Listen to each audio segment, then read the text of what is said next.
Hi everyone, welcome to my channel, lilivethtatechannel. How is everybody in the world today?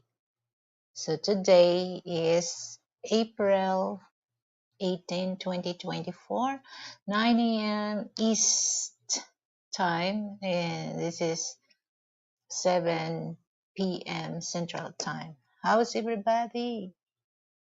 Hello, hello. So guys, this is only for, for entertainment purpose. At the same time, I can give some information for those who drop by on my show so that you have idea. And I'm gonna address this to all Western people coming here in the Philippines. I mean before you come here in the Philippines. Okay, so I'm gonna discuss later a few things that we're gonna talk because this is very important, important that I can give some information and understand the Philippines, particularly culture, people, food, environment, or location, weather, all kinds of services and transportation, which part is better in the city or the suburb or in the countryside. So I'm gonna wait for a few minutes and then I'm gonna start talk about this kind of content. Yeah, for those wants to join to my LTC family, you're very welcome because I'm gonna do some video that like I can make a video that's only for member that it really give advice for those single men and women find their good mate. So I'm gonna plan to make that and advised for those people who married to a Filipina at the same time married to a Western man. So I'm gonna talk to my husband. We're gonna make that, but it's only for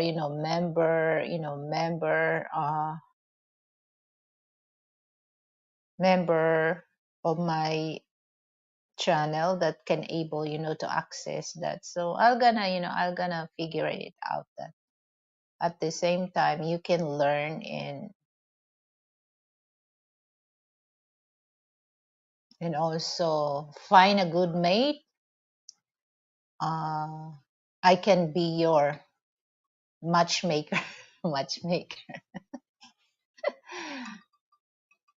So because the reason why I mentioned about matchmaker, because I want also I want also my husband's people, my people find a good mate and they make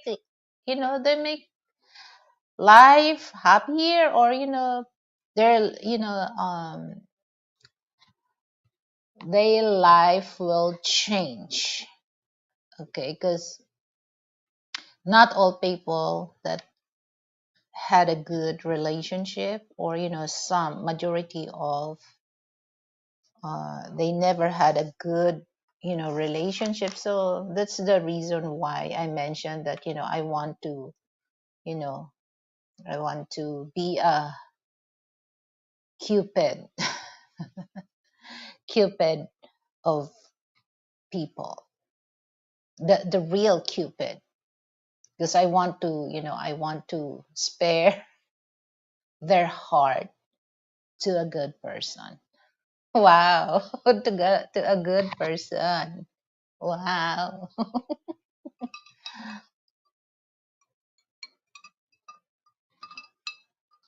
So the weather here, it's 9 o'clock. It's really hot. My goodness.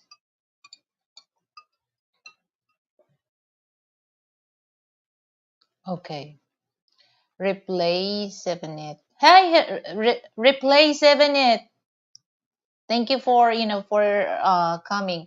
Okay, let me read your comment. I was well traveled from earlier in life. I spent 3 weeks in CDO city in Feb with my lady.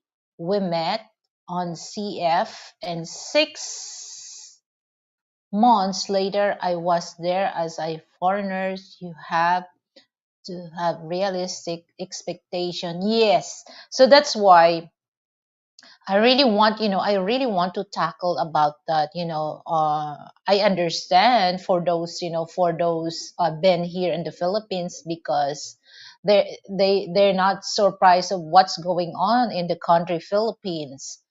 And hi Steph, thank you for coming. Yeah, guys, don't forget to click the thumbs up, or the like button, and you can share my video to others. And because here's it really caught my attention, because there's vlogger, of a male vlogger, white American. Okay, so guys, don't think this as uh offense for those white American. So he has a blogger, so I don't want to mention his channel. But the thing is, he has a content that 6 reason why Western people leave Philippines, and I can see that. Well, he must know what he's talking about. Okay.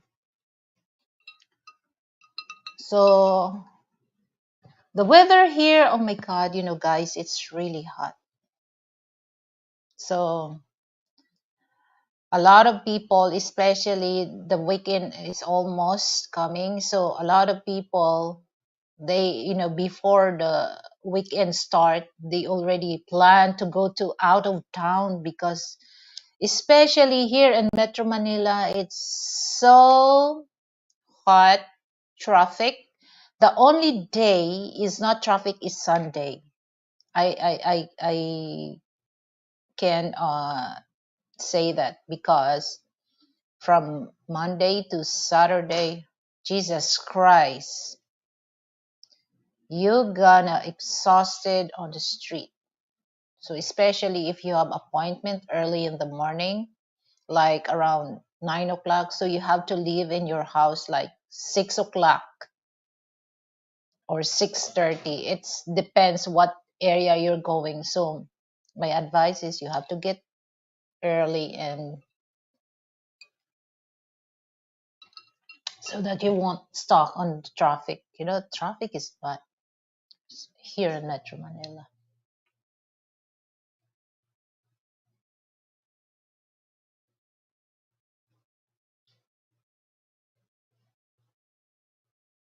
So that's good. Well, one thing that I really want, to uh, plan for my channel is just like for those who wants to have a member, or join to my membership. I will gonna make a exclusive video for for all members, because I really want. Hello, Getche. Hello, hello. Thank you for coming. Getche, you want to join with me, or just let me know if you want to join with me? For those wants to just let me know, because I'm gonna post the link on my studio. Because It doesn't matter for me, guys. It doesn't matter for me if you're Asian or Western people. One thing that I want to share this information is to, is to aware, if you go to other countries or what. Okay, so now we're gonna start. Okay, so I mentioned about, the topics that I gonna, we gonna discuss. This is information for those people first time coming here in the Philippines, that they have idea, so that, if in case that they will encounter that kind of situation, you will not surprise, because you already know when you watch on my video. Okay.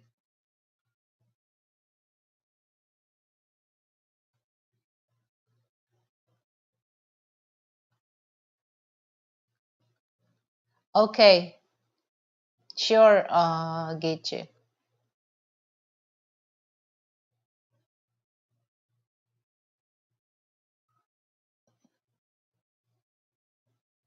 And for those on the live chat, feel free, guys. I really love to hear, or I really love, to uh, you share your question. I love that. Okay, homie.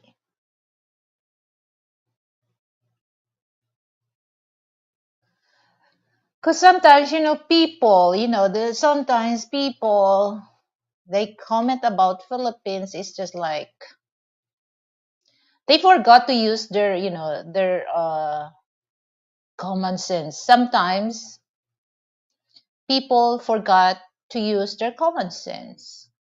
Well, I agree that, common sense is no longer common sense. But, guys, don't forget to use your common sense,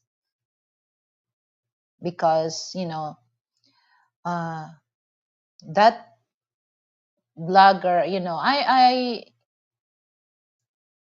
all the bad side that he comment about Philippines, but I can see that, he never did his research before he came here in the Philippines. Okay, so let me drink my beer. No, this is not a beer. It's apple juice. Okay, so let's start now my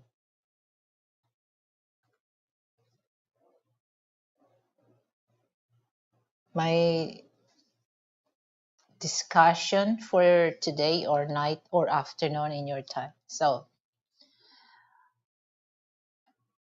research first before visit Philippines? Question mark. Okay, number one, let's start about the culture. Well, Philippines, we have a very, we have a rich culture, and some of Western people, when they experience that kind of culture, they shocked. Okay, so I'll gonna about Filipino culture is hospitality. That's really, once, Western people come here, they're gonna shock about, the hospitality when it comes to welcoming visitors or guests. And I'm talking about, food. So there's a spread. There's a spread. So that's one thing that, a lot of, Western people, they love that about the culture. Well, there's so many we have, where, Philippines is a rich country with culture. Okay, so I'll just gonna, I'm gonna mention some few because, we can, the 1 hour, 2 hours is not enough to discuss all the culture. So I'll just give you a few cultures in the Philippines. Filipino are very friendly, easy to communicate because here in the Philippines, the language thing is not really difficult for us.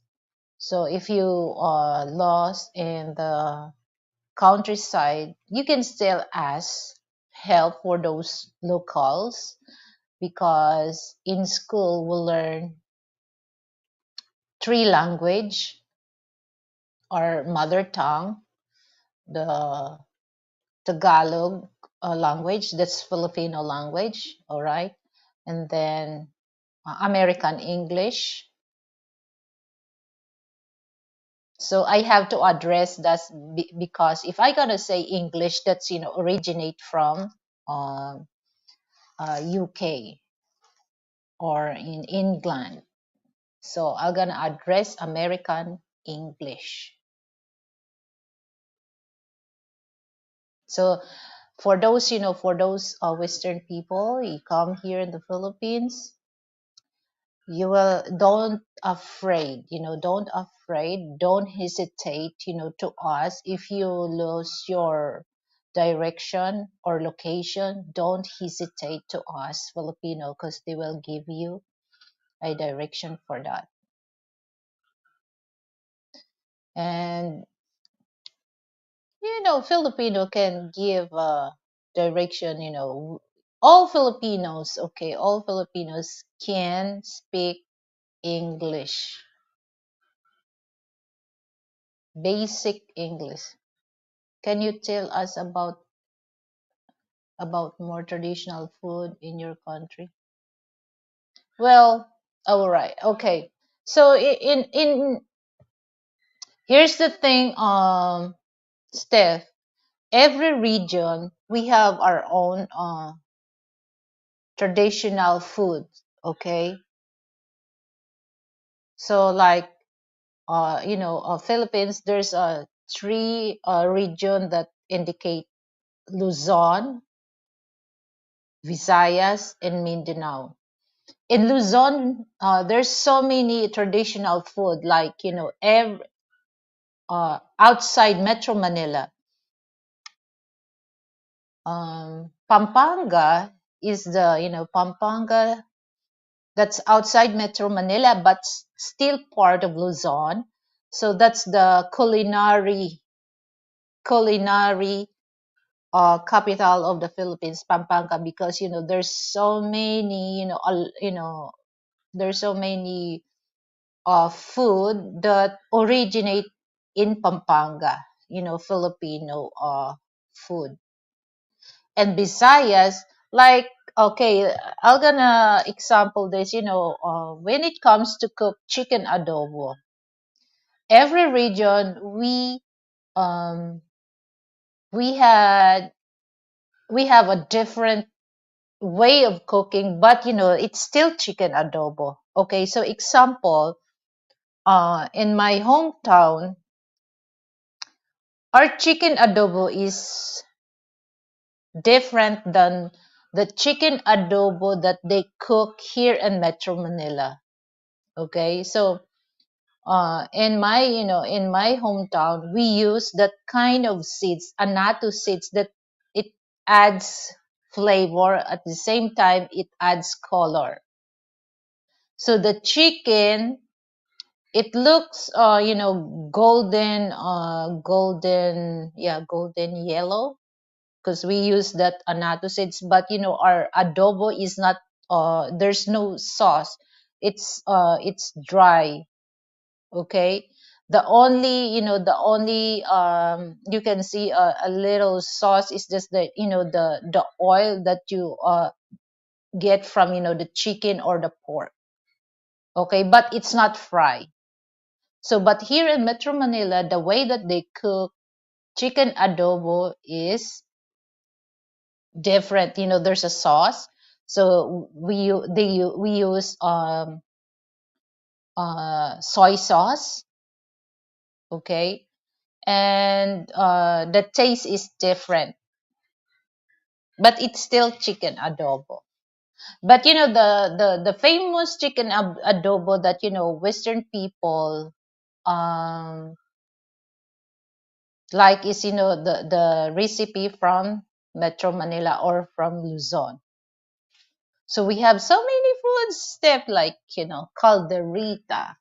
So calderita is similar to beef stew. Okay, beef stew. But the original caldereta, so we can use goat's meat or beef, but the original is goat meat. Okay, and like afritada. That's it's afritada in caldereta is the same, but afritada it's made of chicken. The ingredients is almost similar, but the taste is similar. But the only difference is the meat that you use.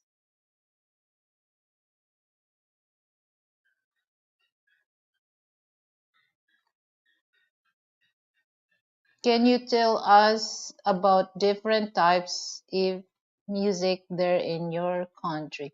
Well, okay, Filipino, we're very love music. Okay, we can, um, pop music, rap, uh, ballads. What else?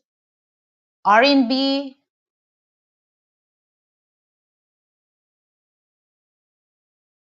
That's the well, Filipino loves music. We love karaoke, but that's the genre that I mentioned.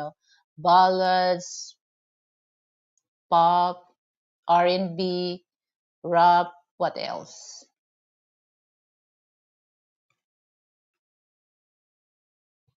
Oh yeah. Well, it's just like that's the thing, Frank. That like I mentioned, that every region they have their own style to cook chicken adobo. But the chicken adobo that's very well known is it's the recipe from Luzon. Okay.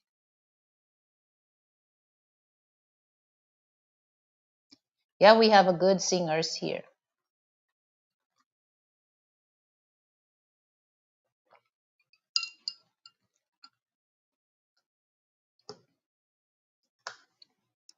Okay, so we already talk about the culture. So that's the basic culture that I'll gonna.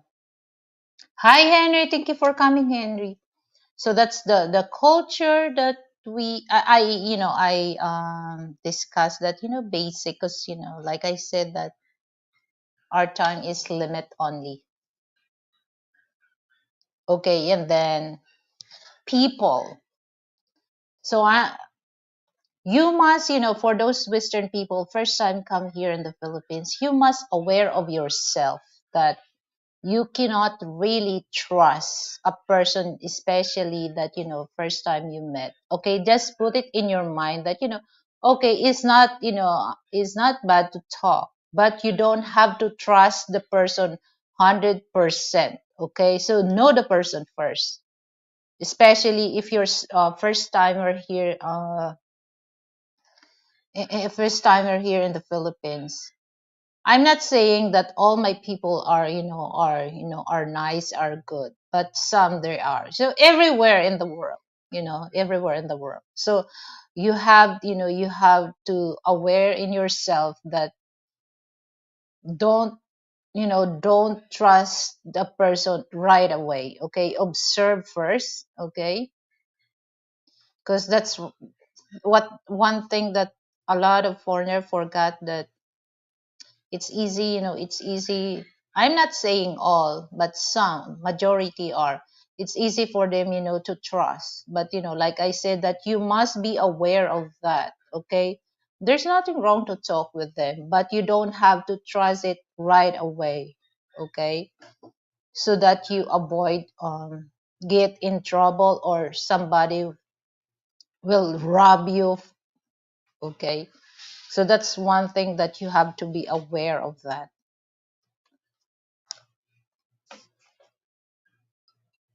Mm. Exactly.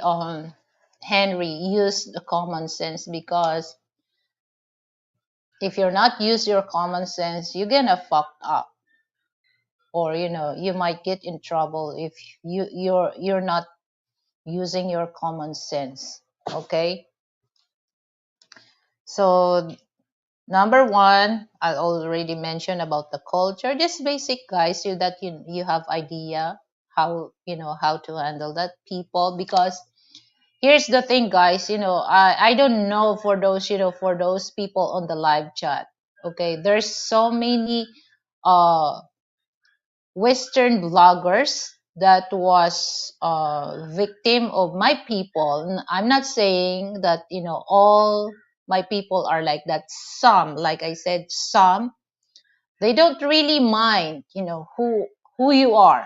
Okay, so as long as they can do some they can do some bad things, or they can benefits in that person, they don't really care what people gonna say about them. Because there's, well, I've been watching this too. The other one is American, and the other one is Canadian or Australian. I think Canadian. That they, somewhere in Manila. Manila is another city. Okay, Manila City. You just go around, ride on the trike. We call that tricycle.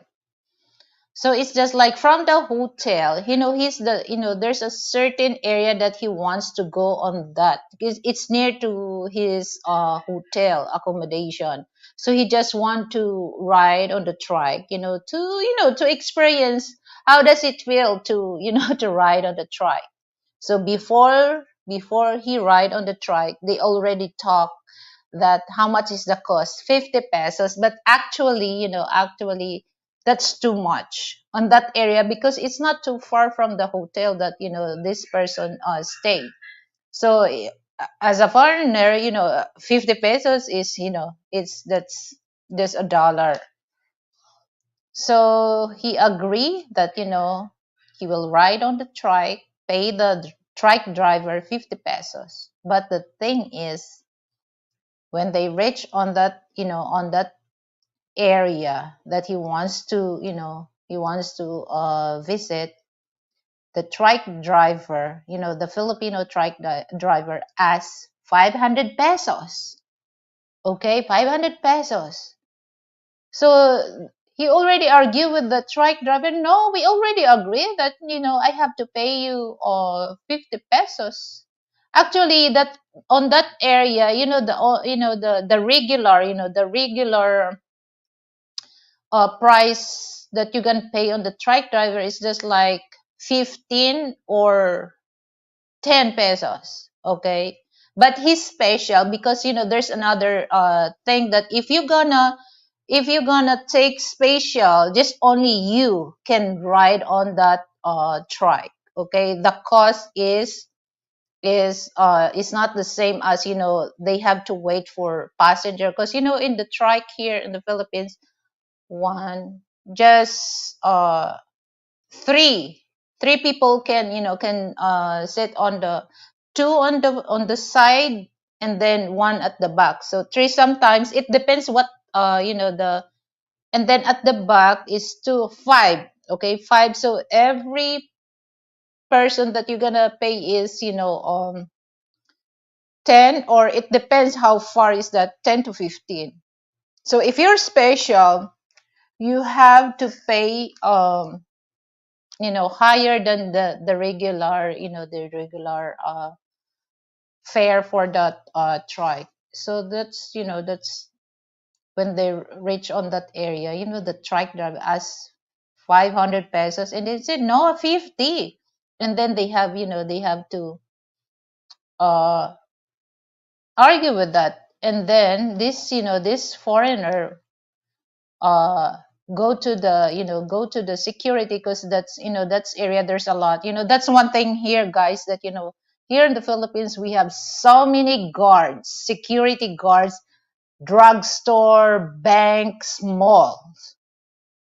So if you want to ask help, it's easy for you to go to the security. And then the security, this foreigner asks, how much literally, the cost. And then the truck the driver asking, oh, this 15 pesos, sir. 50 pesos, that too much. But they have to argue. He end up pay 250 because the truck driver don't leave the place unless he paid the 500. So they kept bidding the price, and to 300, 400, and then it end up to 50. So that's one thing, guys, that you must be aware. Like I said, not all my people are concerned for those travelers. Okay, the only thing, especially for those Western people, once they saw a Western people, it's just like shone their eyes, dollar sign, in their two eyes, there's a dollar sign.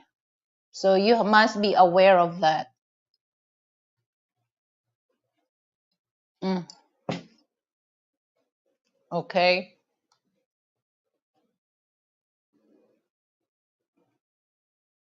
Hold on, Getchi. Yeah. Also the cab driver.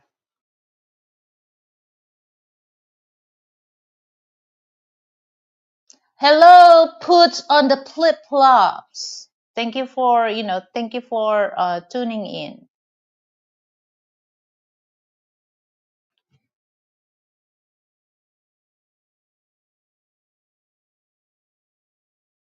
Okay, there you go, Gichi. I already linked. I post the link, and then aware. You must be aware of. I'm aware of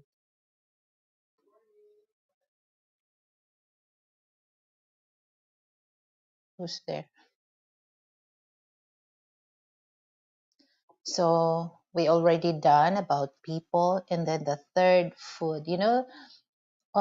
If you're not really picky when it comes to food, guys, there's so many Filipino food that you would love to eat. Okay, so if you're not really into the pork, there's a chicken, there's a fish, there's a beef. If you're, well, guys, the only thing that I can tell you about when it comes to steak, our steak here is not really as tasty as in your country. Okay, but there's a store here that you can able buy some of like European steak or American steak, but you're gonna expect, guys, that the price is way more than the local steak. Okay,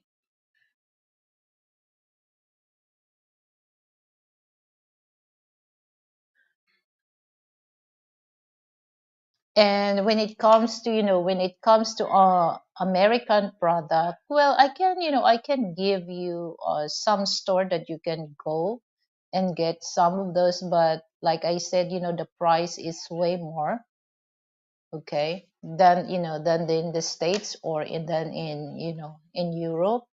So Landers and SNR. So SNR is just like a mini version of Costco and Walmart. It's same also with the Landers, because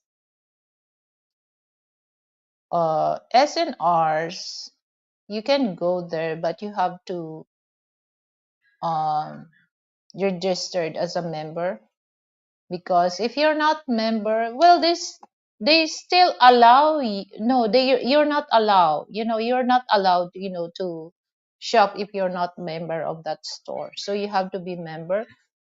So now 1,200. 1,200. The membership fee. So you can still get some American product, and if you're not really into that, you just want to, what you want to experience some Filipino food, there's so many food that you can able to get in the local supermarket. Okay.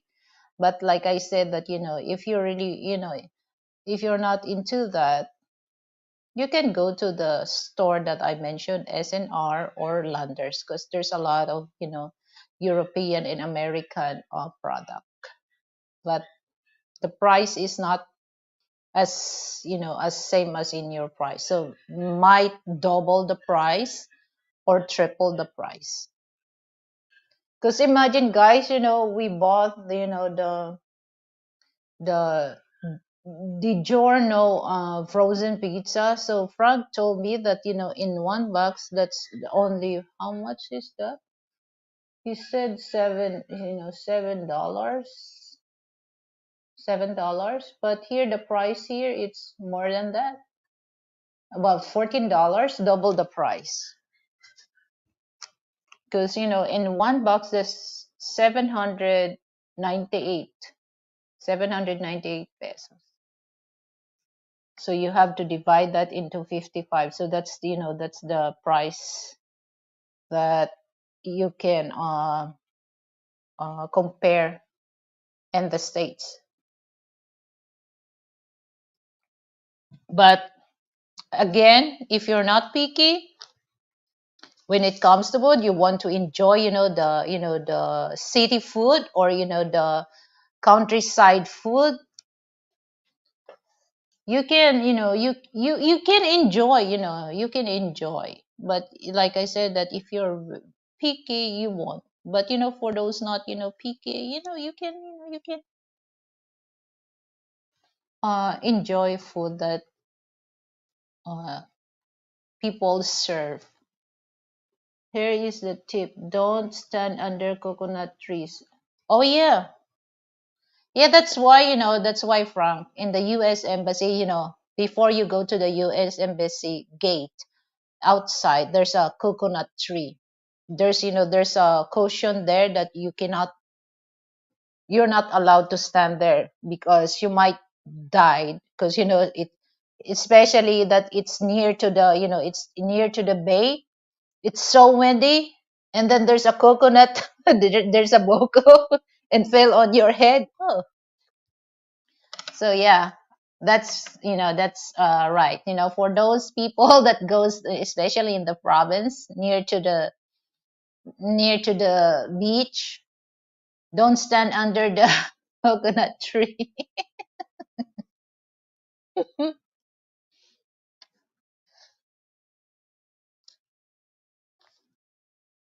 Okay, so we already done about food, and then um,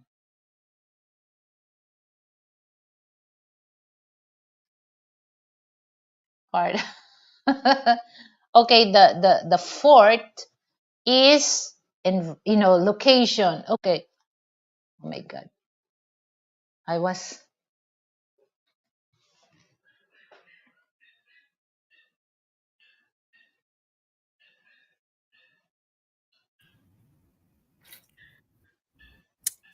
Mayong buntag, mayong aga. Yeah, I know. I was going to correct you, but I had something in my mouth. But it's Mayu Aga in Barangay. Yeah, mayong aga. Mayong aga. So you learned that, So Yes. now you go back to San Carlos, Gichi? Yeah, I'm going back to St. Carlos this morning. I think, in Barangay Tapi, next week is their festival. Yeah. So how is your stay in my hometown? Yeah. Well, that was totally, I had no idea. Of course, I would have had no way of knowing that was your hometown. It's just where I ended up going. So, as I was saying before, there's no such things as coincidences. So, why would I pick that town out of the whole Philippines to go to, and then you see it, and it's your birthplace? So that's kind of Yeah. wild. So actually, came back to Bukala, and actually a friend of mine who actually came came in town, we drove right through her birthplace. Her birthplace is Sumag here in Bacala. Oh my God, Gichi, you know what? Somag, that's the birthplace of my father and, my grandparents in my father's side, Somag. Right. So yeah, that's where Miriam. So when you take that Sarah's bus from Bacala to Cabancalan, it goes right through Yeah. Samag and then it goes through down to Cabancalan. Yeah. We never know that your friend might one of my relatives in Somag. Who knows? Yeah. So Mm. it was all new to me, but I had a nice time here. Like I said, I had been to Bacala before, but that was just for a visa run. Yeah, that's a good thing, Gichi, that you're in Negros Occidental. Why don't you try to go to Sipalay? Sipalay, one of the nice place that you can hang out, Sipalay.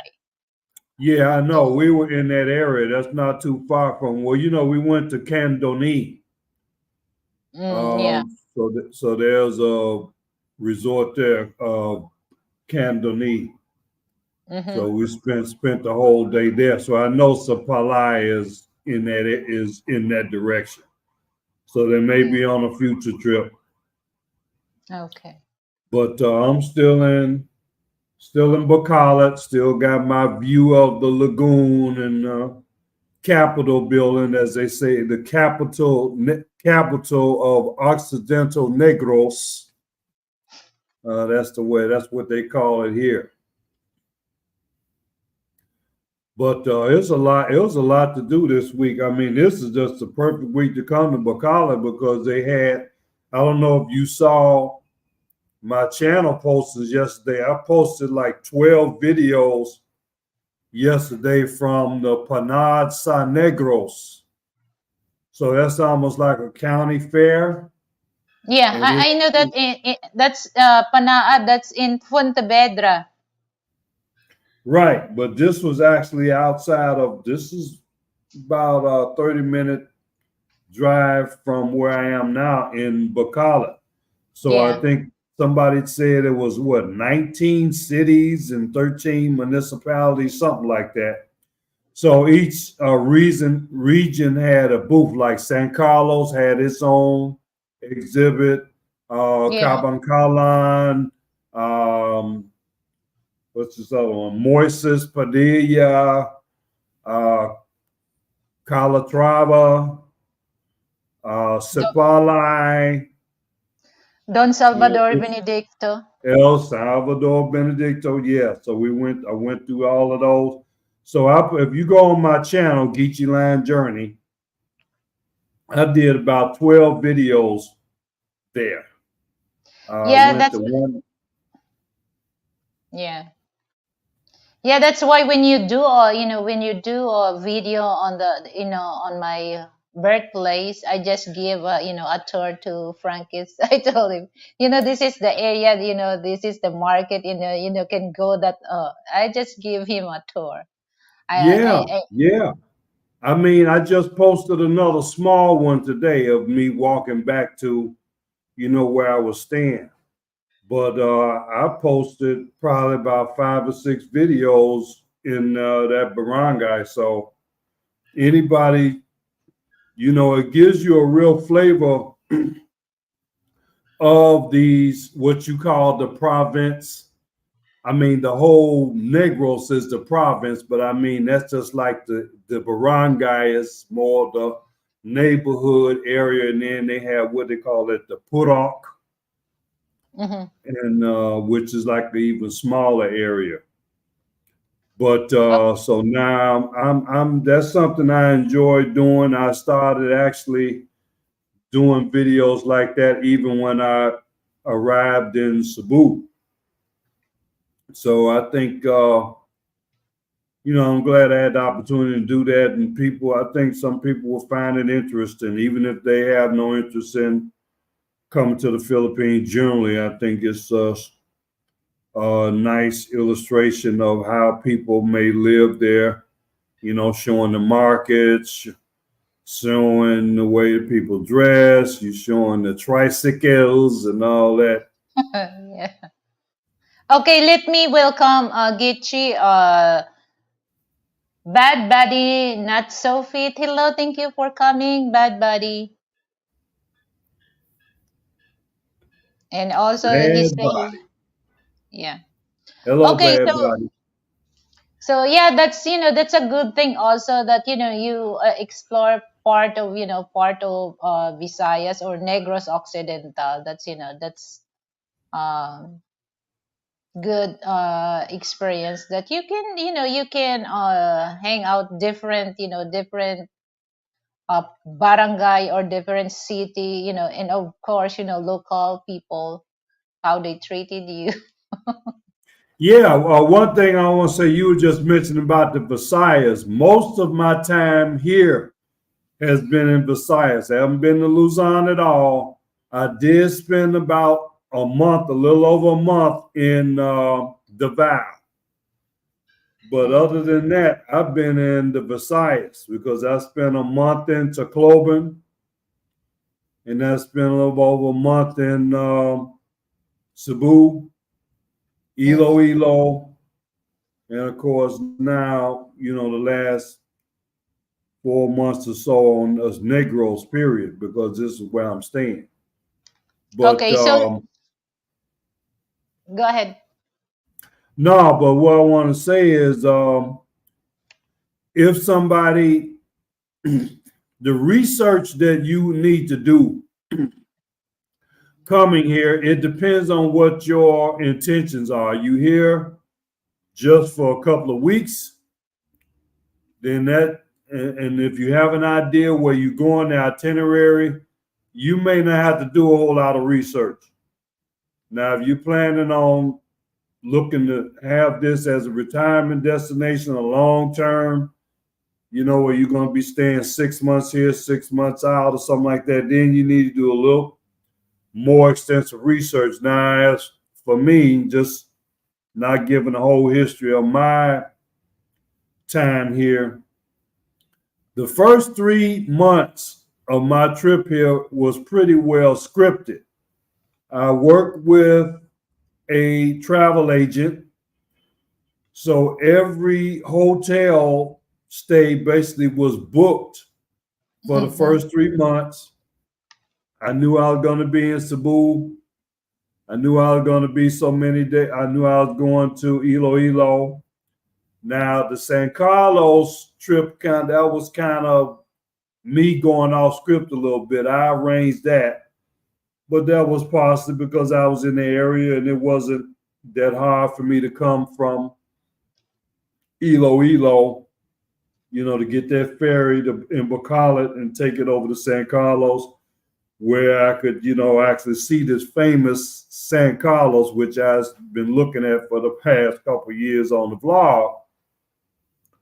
But it was pretty well scripted, so I didn't have to do a whole lot of research. If you're in a metropolitan area such as Cebu, my travel agent put me right in the middle of everything, Fuente Osmeña. Everywhere I wanted to go, I could walk. I was right there at Robinson Mall. I could walk to several malls right in there, or either a brief, short motorcycle, or they didn't have tricycle, not there. But a lot of people, of course, the English is well spoken there, well understood. All of the restaurants are there, all the shopping is there. Transportation is easy because you got Grab when you go to whether it be Davao, Bacolod, or Cebu, you got Grab. You have the tricycles, you have the motorcycle, Move It, and then you had a taxi. So getting around, you just have to understand that another thing you want to make sure is especially if you coming from America. This is a cash economy. You got to have cash. Yeah. You got to have a couple thousand pesos or whatever on you going or trying to do anything here, because very few places will accept a credit card unless you go into the fast food places like Jollibee or Mickey D's or something, or some of the shopping mall major stores, Robinson. They may take it, but other than that, as far as I would say, that's one of the most important things here, that you do have to prepare to have cash on hand or easily accessible for you to get cash, where that means you're able to go to ATM or M-Luyas or whatever. So Mm-hmm. that's a major part of your research, is your money deal, your transportation deal, and your itinerary. Again, it depends. If you're here for 2 weeks or a month, that's different from if you're trying to stay here and retire like I am. Yeah, okay. So that's, that's well, it just, I think this is a lot of, a lot of fishermen when they come here, for, vacation only, just they stay here for about over a month, you know, maximum of 1 month. Yeah. Yeah, So that's that's, really not that long. yeah, but it's just like 1 week. You can, it's so like in the States, you have to come here for 12 hours and then you're gonna stay here for, for 1 week. Oh my God. So it's better to stay a little longer than, a month or 1 month or 2 months. Sure. That's, Well, at least your 29 days that they give you, then realize again, major, if you limit your stay to 29 days or so, you don't have to worry about a visa. You got an yeah. automatic visa. As long as you're gonna leave in less than the 30 days, you don't have to worry about a visa. So that's something to think about. But if you're gonna go over a little bit, then you gotta go renew that visa. Yeah. And then, here's, I already mentioned the, what culture you really, you learn about here in the Philippines, Giche, because you've been here for over 7 months. I got 7 months. here in September. I got here in September. So you're over 7 months here. So what culture 7 months. you really you really embrace when it comes to Filipino culture? Um, I'm just noticing again. I got a real taste of this, especially the past couple of weeks. Going into the province.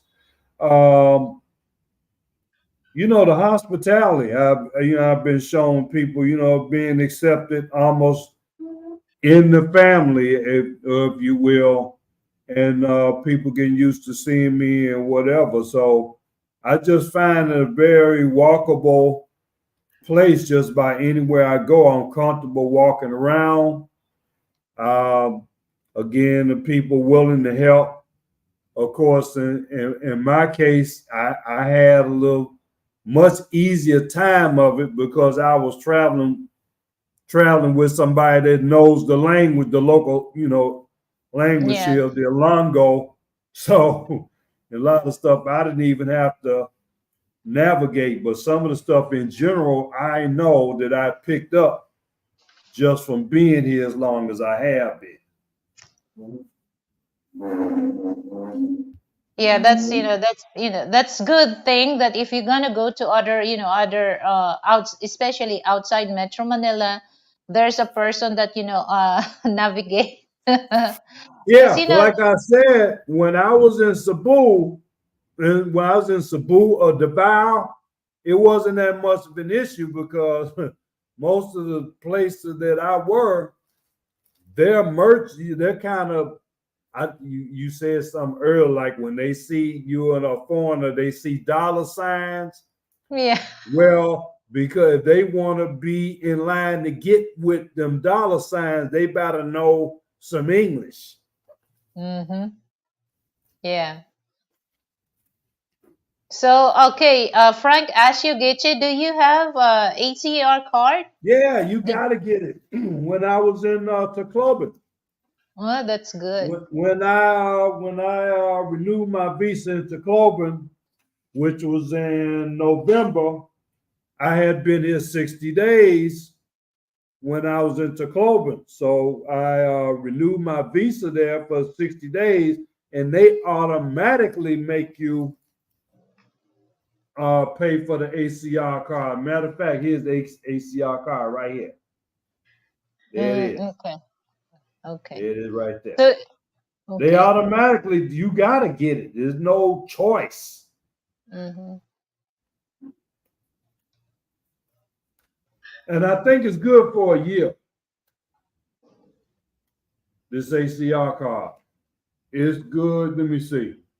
Yeah, it expires in 1 year. I got it. They issued it November 7th. So then November 7th of this year, then I renew Okay, so let me read this from Bad Buddy. Anyone military slash vet? Yeah, Frank is is a vet.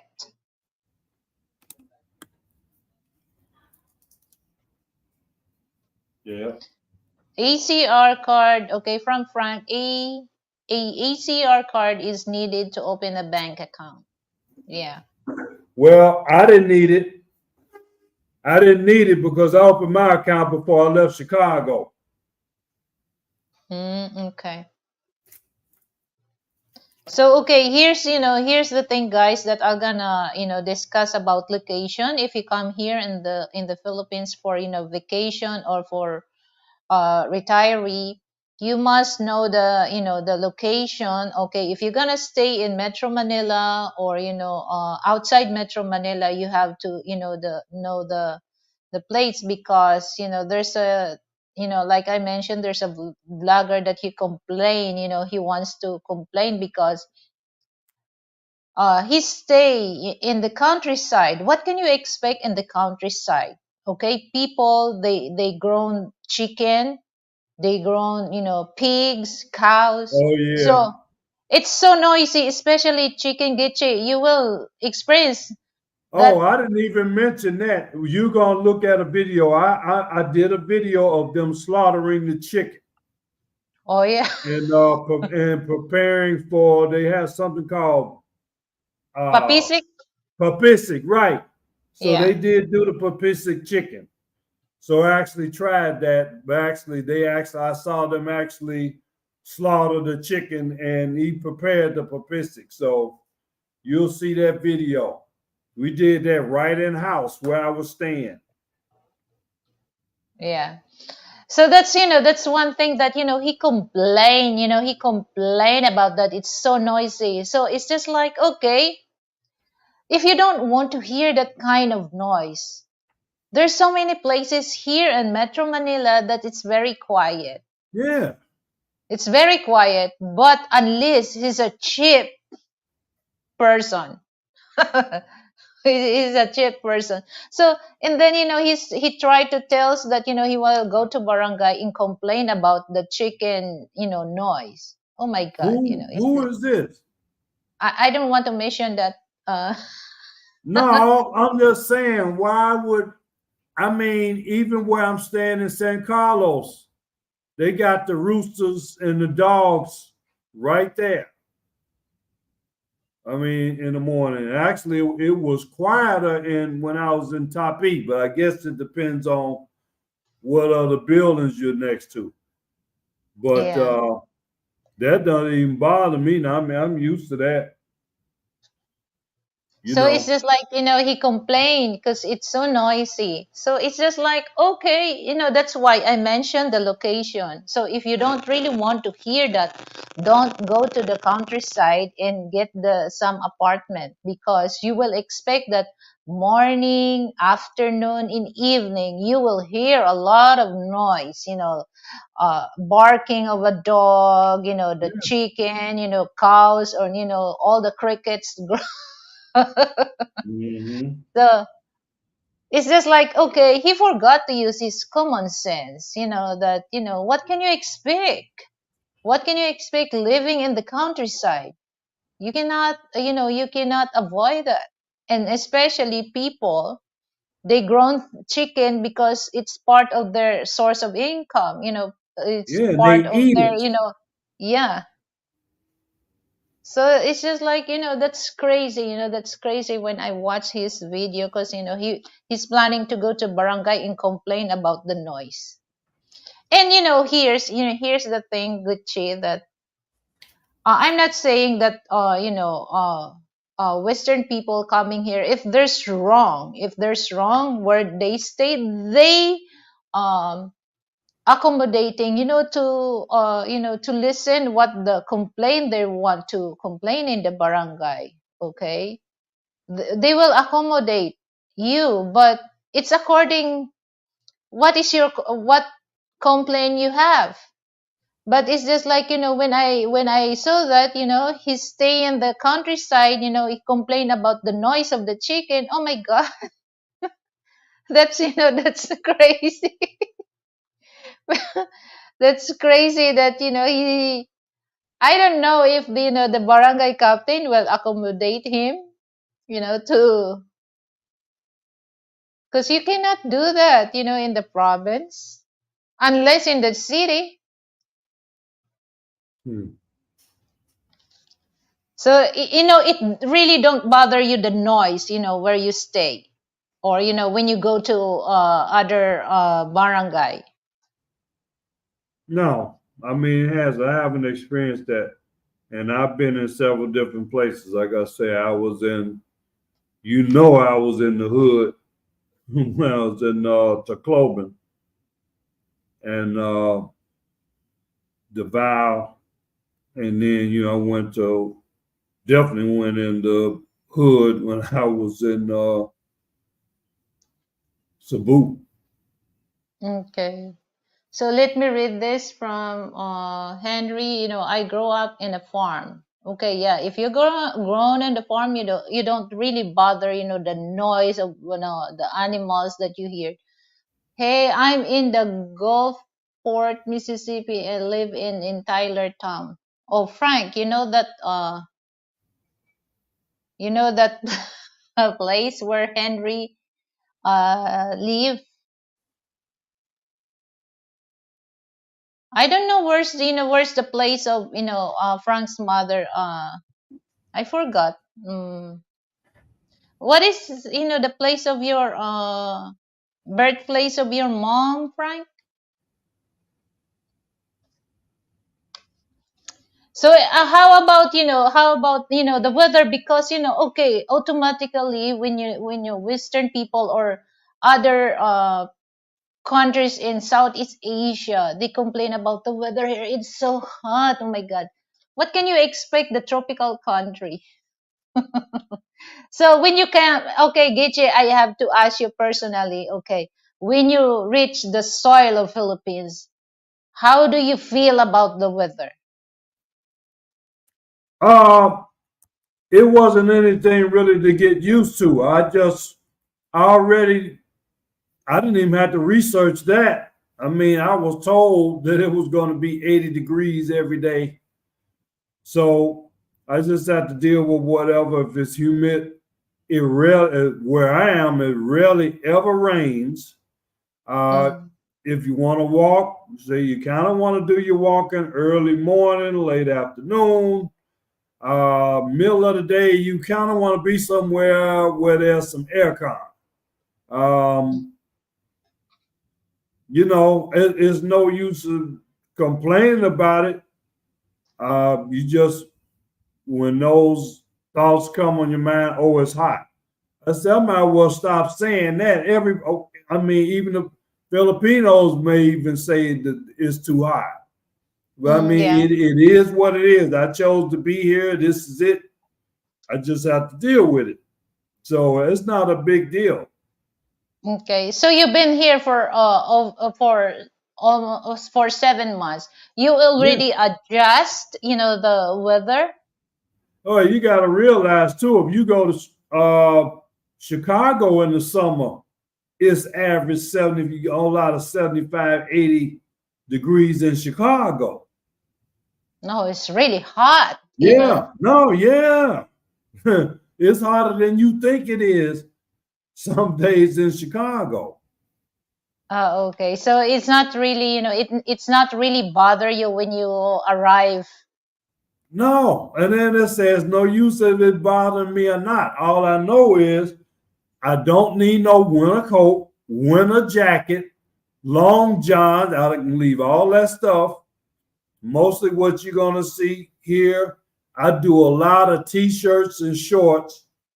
I'm probably gonna, trying to go to the long pants or some type of garb or something like you see the garment that I have on is gold. That was when I was in Mexico, as a matter of fact. So that was your passport, brother, there. But that's one of my African clothes. I'm going to be mostly trying to wear stuff like that. And before I left Chicago, I was trying to locate someplace where they could even make these custom. And I would just kind of wear this type of stuff all the time because obviously, it's hot in Africa. So Yeah. they should have the right clothes to wear in that. So that's what I'm trying to get straight. Yeah, because now that we experience drought season here, it's really hot. So, well, it's just like, for those who wants to go outside, especially at the mall, it's really crowded now because a lot of Filipino, especially if near to the mall, you just stay there, to make their body cool because it's air conditioned. Yeah,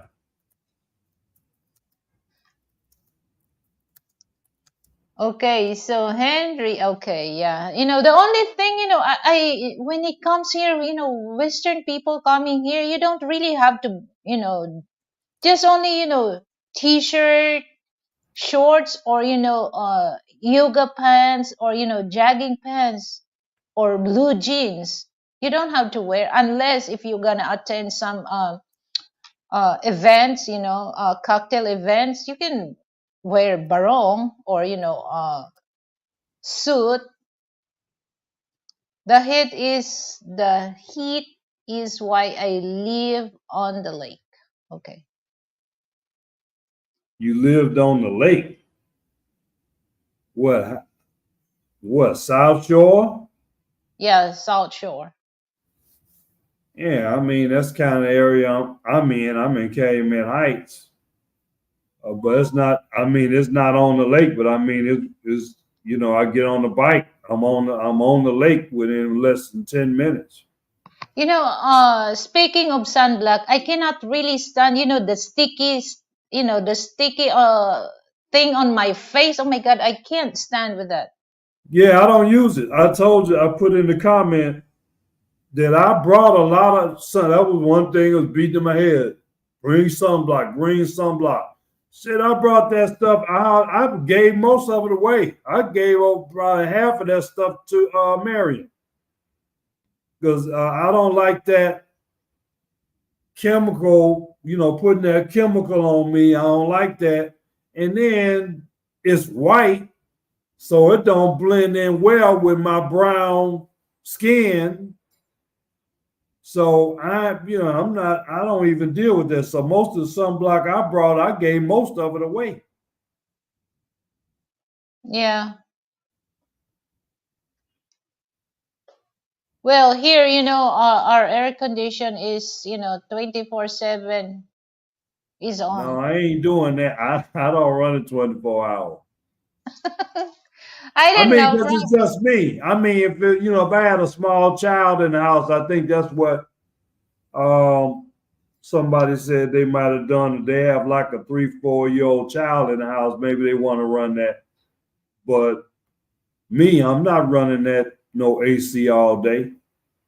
But you know what, Gitchi, it's just like, if you're gonna on the air condition just only the nighttime if you feel hot, you consume a lot of electricity for that. But once you on the air condition, it's just like, well, one, it's cool because actually, our air conditioner, what if it's too cold, it's back to normal. So if the temperature in the room, well, is not as cool, the automatically goes on the thermostat that make the room cool. Yeah, I run the fan more than I run the AC because I mean, and mostly, I mean, where I am, the AC is right next to the bed, so I can kind of control it. If it feels like it's too cold, I'll turn that air conditioner off and just have it on the fan. Okay. But if I'm in that apartment, if I'm in another room, it doesn't make sense for me to run the AC at all because it's not going to cool that area of the house anyway. So, I do have a small fan if I want to, a little cheap fan I got for 250 pesos or something I may have gotten from Unitop. But I'm not running that AC, like no long hours like that. Okay, so what is your experience, about the food, Getchi? Especially when you go to to my birthplace. What is what the food that you didn't eat, and what the food that you enjoy? Well, yeah, well, I tell you one thing, they are really, it's not stereotypical. My aunt, my friend's aunt, she was made clear, you're in the Philippines, you're gonna eat some rice. Yeah, Yeah, rice is life. she did, and I could tell she probably didn't know too much English, but she knew how to say that. Um, so they had, like I said, I did try the papisic. They did do that. I think they had adobo, and in this particular case where I was staying, I think we had maybe about 10 people or more staying there because we had the cousin and then a couple of cousins, and they might have had one might have had two children, one had four children. Then you had the husbands, and then you had there was a lot of people in that house. So one thing that was going on there was cooking, basically preparing food all day, and yeah, no, really, and preparing a meal every day. So I mean, we ate. It had to be three or four meals throughout the day. Every time you look around, a couple of hours later, oh, it's time to eat again. You ready to eat? So, that's the crazy thing that every meal that, they ask you, there's a rice indicate. Oh, absolutely. Yeah, it's rice and whatever they had, whatever they made. The different some of the pork dishes. Oh, they did a lot of fish. Um, I don't think it was bangus. But I know that was one of my. They always get on me about the way I would pronounce that word, bangus. Yeah, So it was a bangus. lot of fish. They had a lot of the small fish. Maybe they were like maybe 6 inches, 7 inches long fish, and this fish had a lot of bones. So it was just I just had to take my time, to eat it to deal with the bones. But they did a lot of that fish. It wasn't a whole lot of chicken. It was more, the fish and then some of the other things that they would make. But as you know, no pretense that they were cooking the food that the locals is used to preparing. And like I say, it was nonstop. And I mean, the aunt really literally said this: "Hey, here we fix food all day here and eat all day." And they did. Yeah, it's just like, have you tried the oyster? Yep. Guess what? Yep. Thank you. They did have oyster, and I told them, I said, where I come from, they ain't necessarily eating no oyster and stuff. So I told them, but I did try it. I did get a couple of pieces of oysters there. Not particularly my favorite, but that was a point there while I was in down there in the barangay. They did bring some oysters in there, and I did have oysters. But other than that, I'm more of a fish guy myself. But I know one thing about the fish. They don't prepare the fish here like you can get back in Chicago. I like to be able to go get that fish wish or that fried that whiting, whiting fish or the jack salmon they call it. See, so it's fillets is not a lot. There's no bones at all, so you can just fix the whole fillet and put it on the bread. Just eat. You ain't got to worry about no bones. But a Okay. lot of the stuff here, man, you got to deal with them bones, especially with them little fish. Except the fish that I didn't have that problem with was the marlin, blue marlin.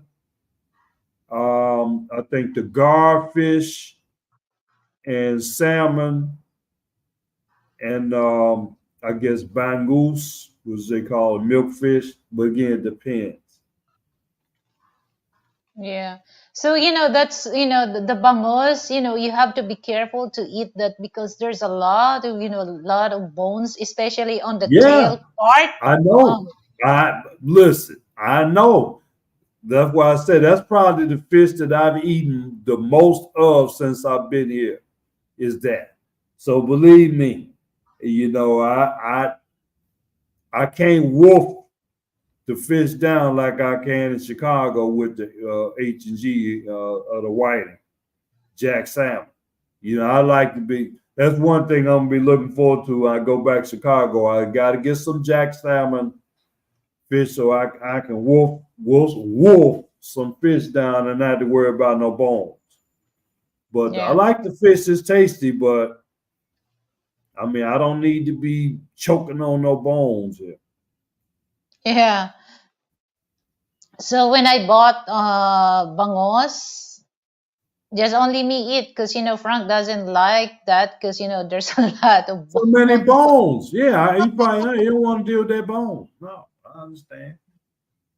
Okay, so let me read from Frank. How do Filipinos stay so small and eat so much rice? Well, it's just like, we Filipino, we eat more vegetable, fish. If you're rich, you can able to eat like beef, pork, or chicken. Majority of average people, they love to eat vegetable and fish, and we're not really into the fatty food like like fast food. We love to cook. Sometimes we go to the mall and eat some of those, but in daily lives we cook. Yeah. That's why we don't really get a lot of calories from the food that we ate. Yeah, that's probably why I lost weight since that may be one of the things that somebody said I lost weight since I've been here. But that might be a factor in that. But I know one thing I noticed though, if you go to these quote unquote fast food joints, they don't want to sell you vegetables. Yeah. All they have is rice and whatever meat they sell them. They don't have vegetables. Not the major chains. If you go to Jollibee, McDonald's, they don't have a lot of vegetables. Now, McDonald's, you can get vegetables basically if you get a salad. But like Yeah. Jollibee, Chow King, they really don't have a lot of vegetables there.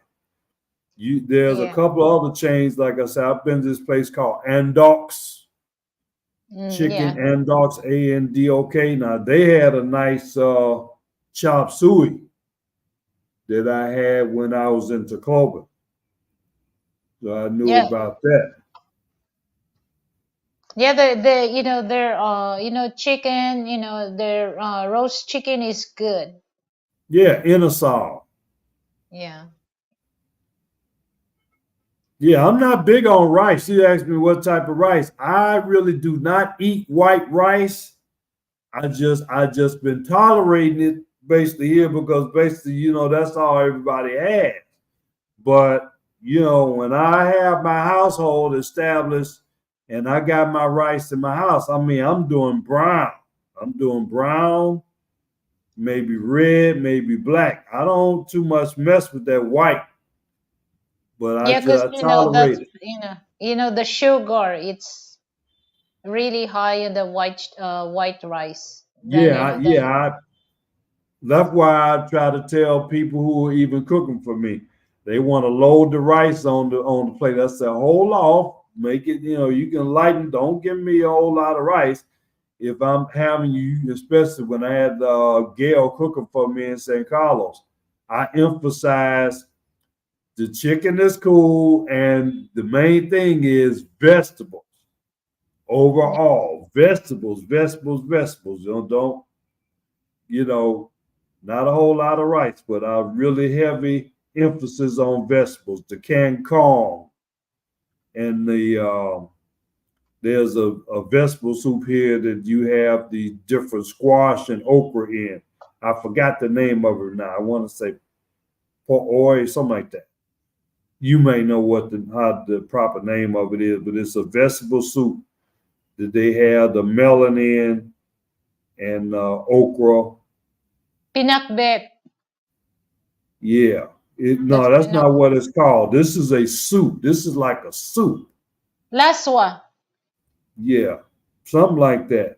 Yeah, that's laswa. I gotta write it down. Some of the stuff people have told me what the name of this stuff is. I gotta write it down so I can remember. Oh, the other thing here is they want I always kid you and say masara. Yeah. Here they say it's lamet. Lamet. Huh? What lamit? Lamet. I guess Namit. that's like yummy. Namit. Namet. That's like yummy. Or in It tastes yeah, good. yeah, namit. So Namet. In Cebuano, if you gotta go to Cebu, they will say that lami. Lamet. But in my dialect, we say that namit. Namet. Right. Yeah, namit. Namit gid. Namit gid.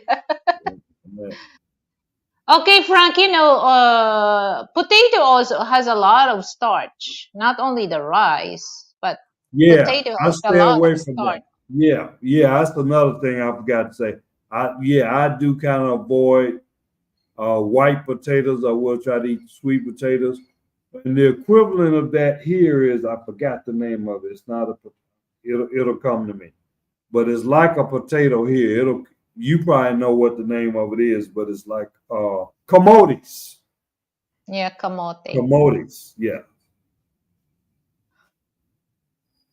So that's yeah, there well, it's just like, we have so many varieties of kamote here. We have purple kamote, white, Right. orange, yellow, Yeah. but Frank told me that it's not as same as in the states, that especially when you do the sweet potato candy, it's just like candy. Candy, what they call it, candy jams. Because I mean, but usually if it's candy jams, that means they actually put sugar. They put sugar in it. When it comes out, it's the natural. It's not a candy yam. It's just a yam.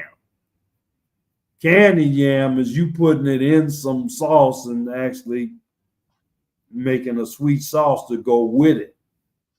So it is like making a candy out of the yam. Yeah. So how about Gichi, the services that have you been to, like the bank, or any kinds of services that you're able to transact. Yeah, What is your impression when it comes to services here in the Philippines? I think if you going just as a shopper, like shopping in the mall or shopping at grocery store or something, for the most part, uh, your experience, I haven't really found it to be like no, 20, 30 people in line or nothing and all of that. You hear the horror stories. Uh, One thing you find not so much the services, but I mean in some of these stores, just not being able to find the things that I'm used to being able to find when I was in America, going in the grocery store. There's certain things they just don't sell here um, at all. You know, Particularly, couple things that come to mind here. They do a lot of rice here. You can get oats, but you can't get cream of wheat. You can't get cream of wheat in farina here. I'm mm, noticing that you can find a lot of peanuts, peanuts everywhere, but it's hard to get like not sunflower seeds, but pumpkin seeds, and maybe some of the other nuts may not be as plentiful. Um, Also, just like we're used to being able to go get the canned soups, like the canned soups, Campbell soups, Progresso, or whatever. In America, you can get, they got 20, 30 different varieties of different soups. So if you don't want to cook, you can just go get your can of soup and just heat it up with some rice. I actually grew up on rice and minestrone. I wasn't cooking it. I just go buy some soup in the can already prepared, heat it up, and cook some rice and eat that together with some wheat toast. They don't really have a lot. I haven't seen a lot of soup here. You know, as far as we talking about items that you could get as far as grocery, but not service.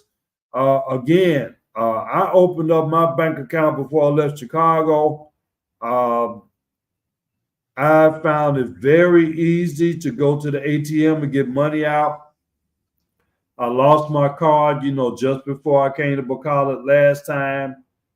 But this particular bank, they have it where you can use your app to get money out of the ATM. So I'm still able to get money out of the ATM even without my debit card.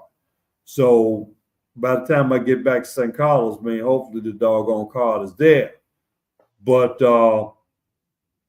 it wasn't crowded. Again, if you go into a place often enough, they recognize you. Also, probably know your name and everything. Um, I haven't found it to be a big deal or hassle to deal with any bank. And like I said, the store merchants are what they are. What you find is most of the stores you go in, unless it's a grocery store, it's not a lot of customers in there anyway. You probably know this. You go in the mall, like I've been in Ayala and SM here, you see a lot of people in there, but when you go to the individual stores, it's hardly nobody in there buying anything. So, when you walk by, yeah, they really, hopefully you're going to come in and spend some money because it's not like they got a whole lot of traffic in there.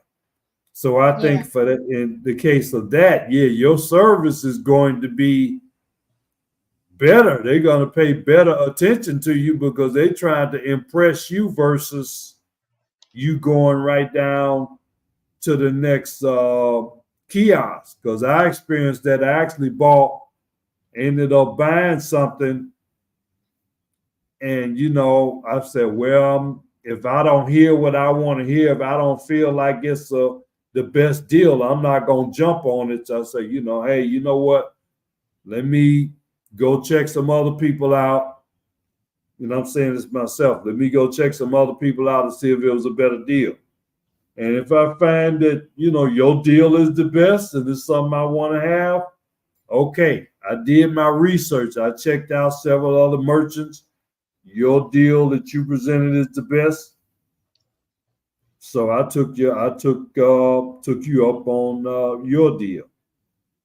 Yeah. I I think there's a Londers in Bacolod City. Yes, it just opened. I just became a member of Landers. Oh, so you can So able to get some of American products there, because yeah, but I'm still telling you, there's some things that I'm used to seeing when I was in America. They don't have. They didn't have it in Landers. Now S&R, as just opened here 10 days ago. And matter of fact, I can look out my window right now and see S&R from my Airbnb. I'm deciding I didn't go get a membership yet for that because I just got Landers, so I don't need Landers and S&R. Um, Yeah. S&R is already in the Val. Landers is not. Landers is under construction because I walked past the construction site when I was in Dubai. So hopefully later on this year there'll be a Landers there as well as S&R. But I just got a Landers membership for right now. I said, I don't need Landers and S&R. I'm not doing that type. I mean, if I really wanted something out of S&R, like I said, depending on where I am, I'll just use my friend's membership and go in there. But I Yeah. did get the Landers membership card. They had a 50% off promotion, so only paid 350 pesos, and that's not bad. 350 pesos for a year to be able to shop in there. That's less than $7 American for a year. So, Okay. like now maybe when I come back to Bacala, because I thinking I may be coming back here for my visa run. Maybe I'll go in S&R. But like I say, it's not like I don't know where it is. I'm looking at it right out the window. So you mean there's a SNR in Bacolod City? Yeah, I just opened it 10 days ago. Ah, They okay. just opened it 10 days ago, That's April good. 8th. I told you I'm looking out the window. I can see S&R from my window, from my balcony. Okay, so let me read from Poots. Okay, I noticed being at SM Cebu, the electronics area, and OMG, everybody's forcing themselves to help me. Yes, yes. Yeah, they see them dollar signs. They especially if you look like you're a foreigner, you know. Yeah, Oh, they all over you. Oh man, yes, sir. I'm ma'am, sir. yeah, because that they will expected the tips that you gave it to them. Oh, I don't Yeah, know that's about why that. I mentioned about the first before I really focus on the things that I'm gonna discuss this kind of content, because you don't have to, you'll be nice, to people, every country, but don't really trust right away, because especially if you're new to that place or country, they really, they really think that, oh, this is money. Money, so they're very nice to you. Okay, so once they you get their attention, or they get your attention, it's easy Mm-hmm. for them, to rob. Well, I'm not saying all, but some people, they do that. So you have to understand that, you always use your common sense for that. Mm-hmm.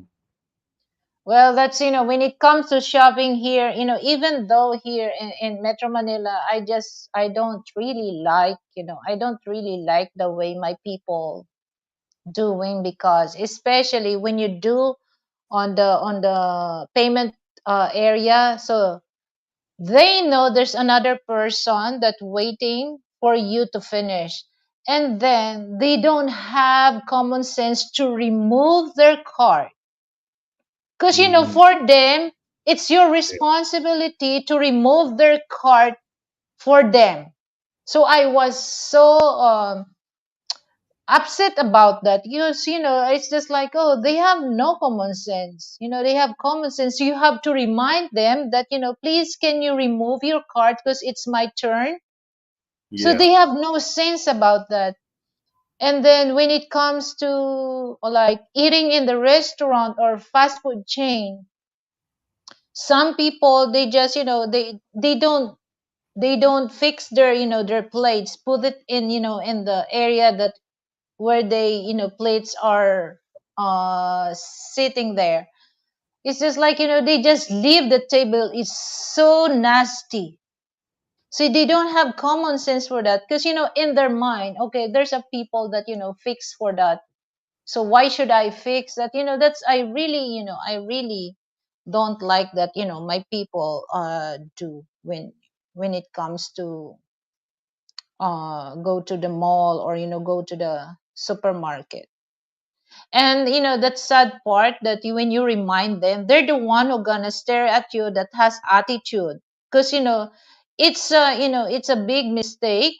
It's a big mistake to tell them that, oh, you have to remove your card because it's my turn. So that's Mm. gonna, so for those Western people, don't hesitate, to tell them to remove their cart in front of you, because you're gonna pay your items. Yeah, Don't get that for them. They must get that from you. yeah, Okay. So me, I don't touch the cart. And sometimes there's a buggers there that they're the one who removed that, but some they don't. So what I did is just I push the cart with my cart and let them know that, oh, your cart is blocking my way, so you have to remove yeah, that. So yeah, that's the thing that, oh my god, they're no longer, like I said, that some people, the common sense is still applied, but now it's no longer applied. And especially when I saw that older people, they do that, I feel sorry for them. I don't want to argue, because no matter what they're doing, I still have respect to them. But they're doing not they're doing crazy. It's not acceptable, for those. Yeah, it's just like the thing that I just be quiet, because they're older than me, so I still have respect for them.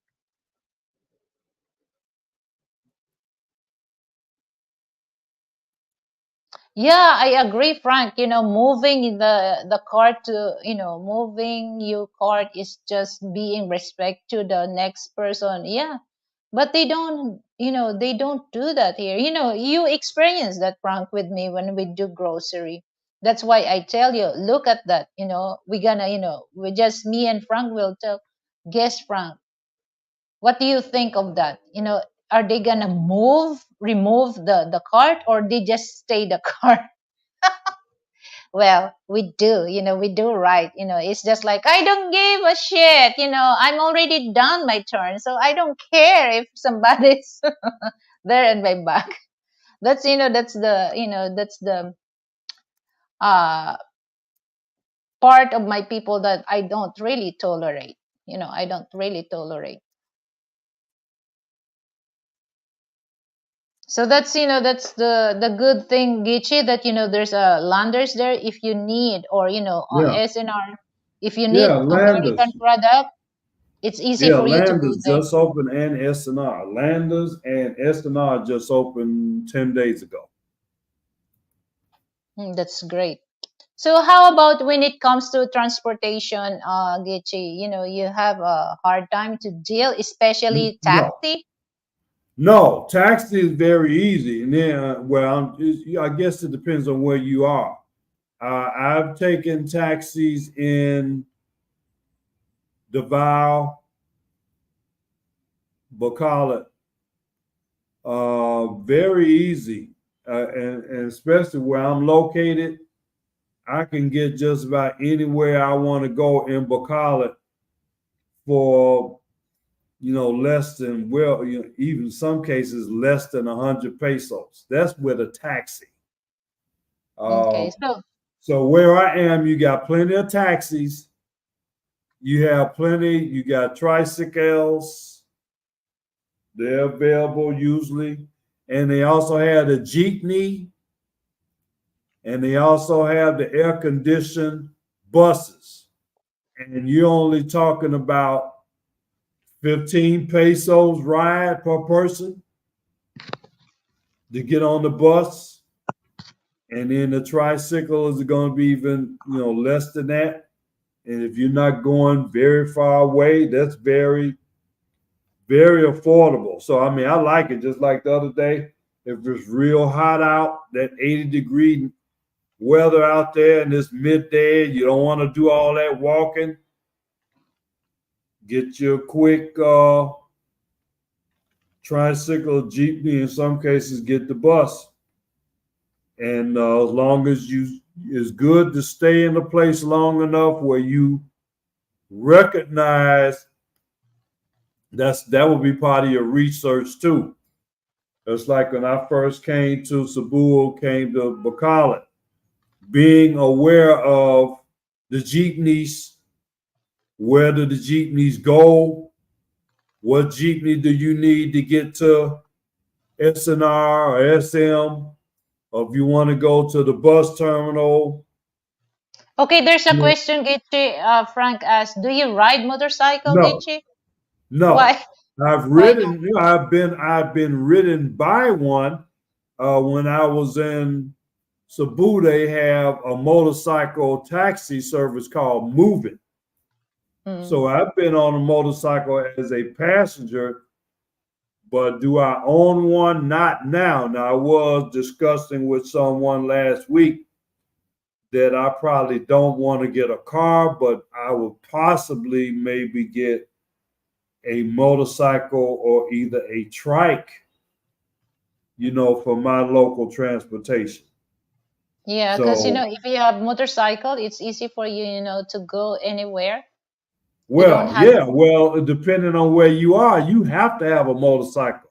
If you're out in that barangay Tapi and trying to go to Kabankalan all the time, well, you better have a tricycle or something, because jeepneys are not running.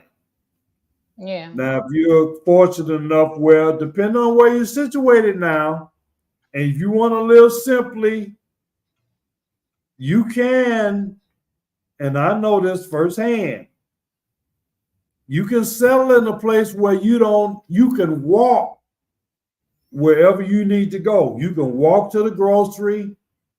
You can walk to where if you can get to a ukai store if you want some clothes or other Mm-hmm. clothes. I mean, you can walk to it. So you don't even have Yeah. to worry about a motorcycle or car or nothing because you can walk there for the most part. But Yeah. usually wherever you are, even I remember now when I was in the barangay, Ermita, and in Cebu, they had very narrow streets, but you saw a lot of tricycles and motorcycles there. Okay. So have you experienced that? Have you experienced when you ride on the taxi driver overpriced the rate? No, that's another thing. And I always say this, and I told my friend this, and I emphasize this to them. Hey, I got Grab. I don't have to worry about that. So when I went to Davao, I think I might have said this before. A dude tried to charge me 900 pesos to go somewhere. I called Grab 300 pesos. So when I saw that guy again, I said, look, I was born on Friday, not last Friday. Yeah. So that was the biggest thing. He want to charge me 900 pesos. And then I just said, let me look at this Grab. Boom, 300. So what do you Yeah. think I'm going to do? And the other thing I like about Grab too, again, this is a major deal for anybody come to the Philippines. Get that Grab if you're in Bacolod, Cebu, Davao, and I'm pretty sure they're in Manila. Yeah. Oh, just use Grab.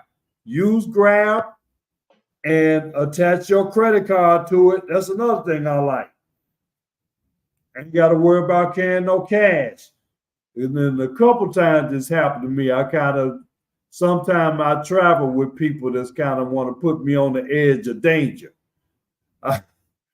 Because I remember going somewhere, I didn't hardly have no cash in my pocket, but I had my phone and I had the Grab app.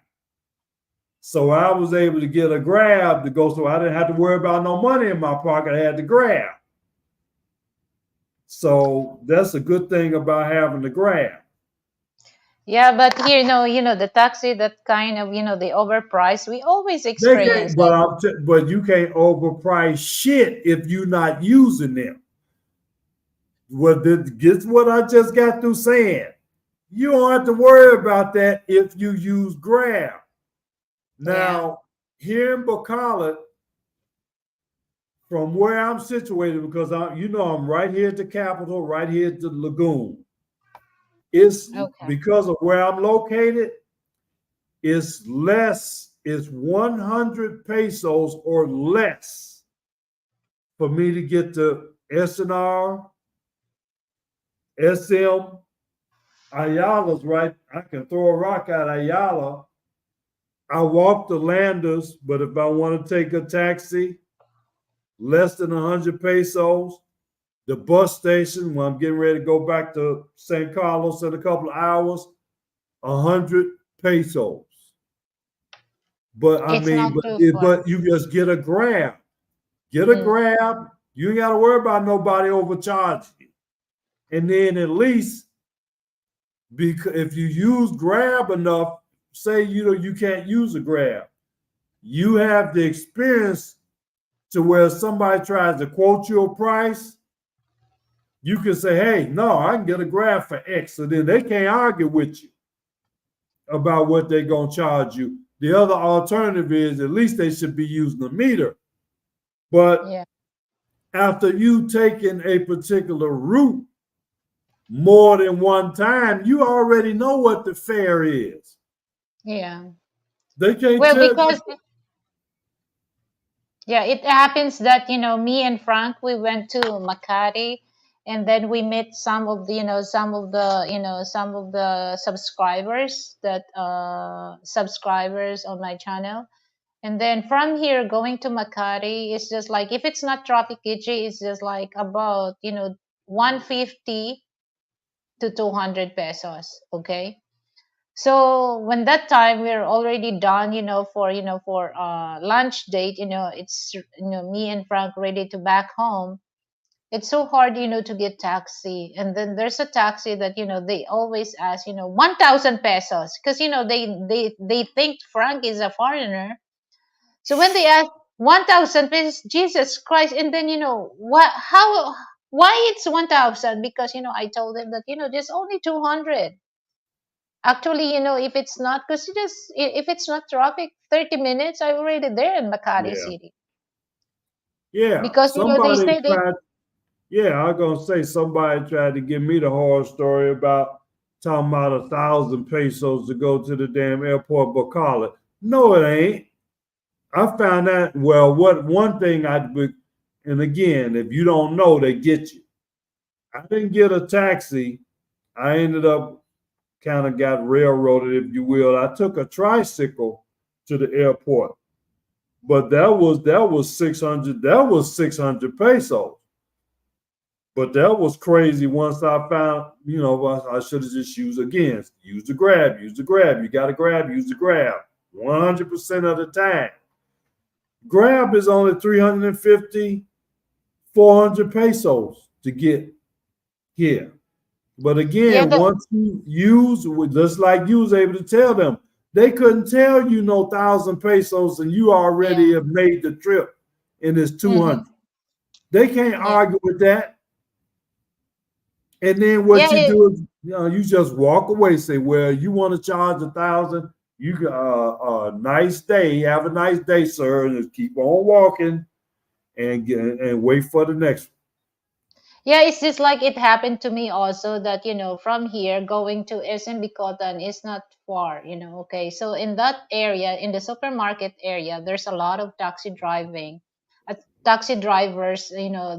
they just fall in line for that. And then once they know that, there's somebody who came out on that supermarket, automatically they're gonna take Yeah, the I taxi. know. And one thing, it's just like, there's some, there's a modus operandi that, some of the dishonest taxi driver, I already, because on that area, the guard will not tolerate it if they gonna, if they gonna pick, sometimes they refuse, to take some passenger, but, the guard tell them, if you're gonna do that, you can, you cannot stay long here, just leave. If you're gonna, if you're gonna contract, the fare going to the place.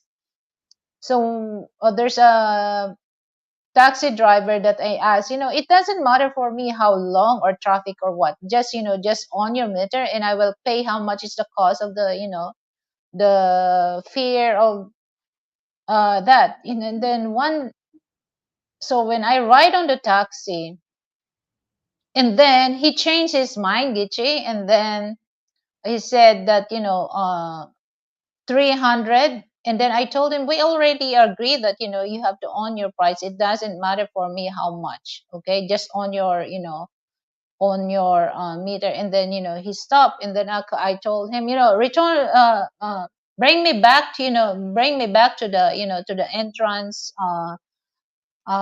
door of SM supermarket, and then he Yeah. refused to do that. And then he thinks that, I didn't know what they're, what they're doing there.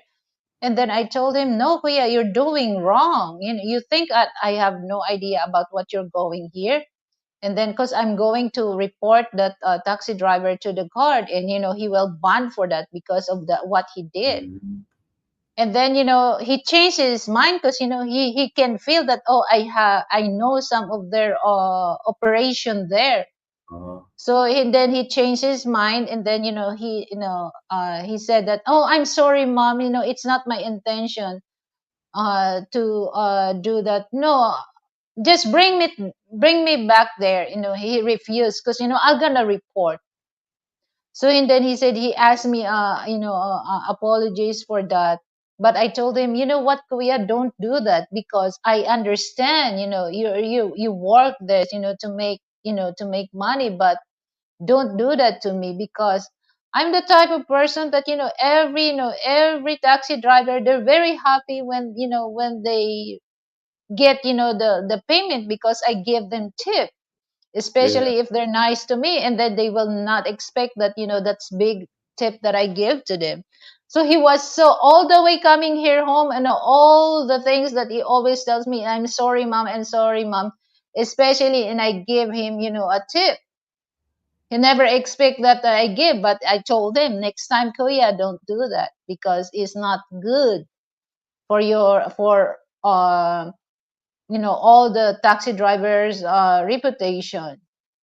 Some, they're good, but, once you do this, all the taxi driver are bad, you know so don't do that, because sometimes that's the reason why I mentioned about this kind of content, because especially the victimized new, first time coming here in the Philippines. Mm-hmm. They have no idea how much is the fare from airport or the Right. place where they stay. So, you have no idea. It's easy for you, to pay them. But Yeah. when you figure it out, they really rob your pocket for that. So they, the reason why I always open up this on my show, because, I want, Western people, or other Southeast is country, they must aware of that kind of uh, situation. So there's a lot of Western people that they complain, but, that's why, they must do a little research, if especially when you mentioned, Gichi, that if they're gonna stay there for over a month, or if they're going to retire here, they have to do all the research, like, the culture. They have to know the culture, people, they have to know food, location. So are they gonna be in the quiet location? So they have to aware of picking the place that where they stay. weather, Philippines, we have only two weather, rainy and summer season. So most of the time you will expect hot season. Even though if it's rainy, it's more hot. Okay, Yeah. not every day it's raining. And then services. Okay, you must be patient coming here if you have something like, personal documents or personal things that you have to process. You have to be patient for that here in the Philippines, because it's not as the same in your country. That especially, I'm gonna address this, especially at the bank. If you have four transaction, you will expect that you have to go four windows too. See, they cannot do that in one window in four transaction, unless if you know the teller, or the employees there inside, they will accommodate you. But you cannot really expect that they will do that in one window in four transactions at the same time. They cannot. So you have to follow. And then of course, the service, the processing service, it's kind of a slow. So you have to be aware of that. Your patient don't get, don't control your temper for that. To control your temper for that, because if you're gonna rushing, especially last 2 minutes, you're going to the bank or any services that you want to deal with it, you're gonna lose your temper, and you will end up, fuck this shit. Fuck this shit. I don't want. Maybe I can go on the next day. So my advice is you have to go ahead of time. If you have a schedule for that, like, because especially the bank here, there's a law that they will change, the hours starts of hours working, so they're gonna start 7 a.m. until 4 p.m. So I don't know if they implemented that, but they already, it's in the Congress, going past to the Senate, that they will approve for that. But there's a thing that they will change that because of two traffic here in Metro Manila. Okay, so they gonna, you have to aware of that. So if you have some other transaction, especially dealing with the bank, you have to go early as you can, and hold on to your patient, because if you cannot hold your patient, you're gonna pass off for that kind of thing. Okay, let me welcome. Hi, IC. Thank you for coming, IC. And Jane, the ultimate Filipina, and Filipina MTV. Hello, thank you for coming, guys. So, any question for those on the live chat? Me and Gichi will love to answer that question. So feel free. Okay, don't hesitate. So that's one thing that I think, Frank has been for 5 years already. 5 years, okay, 5 years. I think he adjusts about the services, Gichi. So, but for those first time coming here in the Philippines, and you will go to the bank, okay, you have to be patient for that. Okay, you have to be patient for that, or else you're gonna you're gonna lose your you're gonna lose your temper for that. And then, um if there's something, for those Western people, if there's something, any government services that you want to advise, or you give some, like, because every government services, there's a box that there's a feedback, so you can give that Yeah. if you want. If you About want only Okay, go. no, I want to say is quickly. Only government services I really had to deal with, of course, would be immigration, and I had a very nice experience to Cloven and Bacala. Okay. I was in and out relatively quickly. I like the service that I got there to Cloven, and the one time I went to Bacala.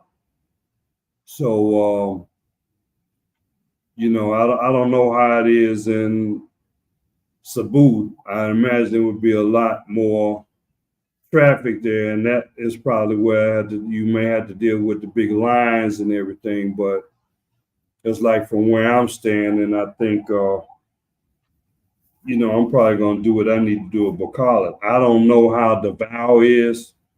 I just walked past the outside of the building. I never went in, but that's mostly most foreigners. That's the only government agency that you're going to deal with is immigration.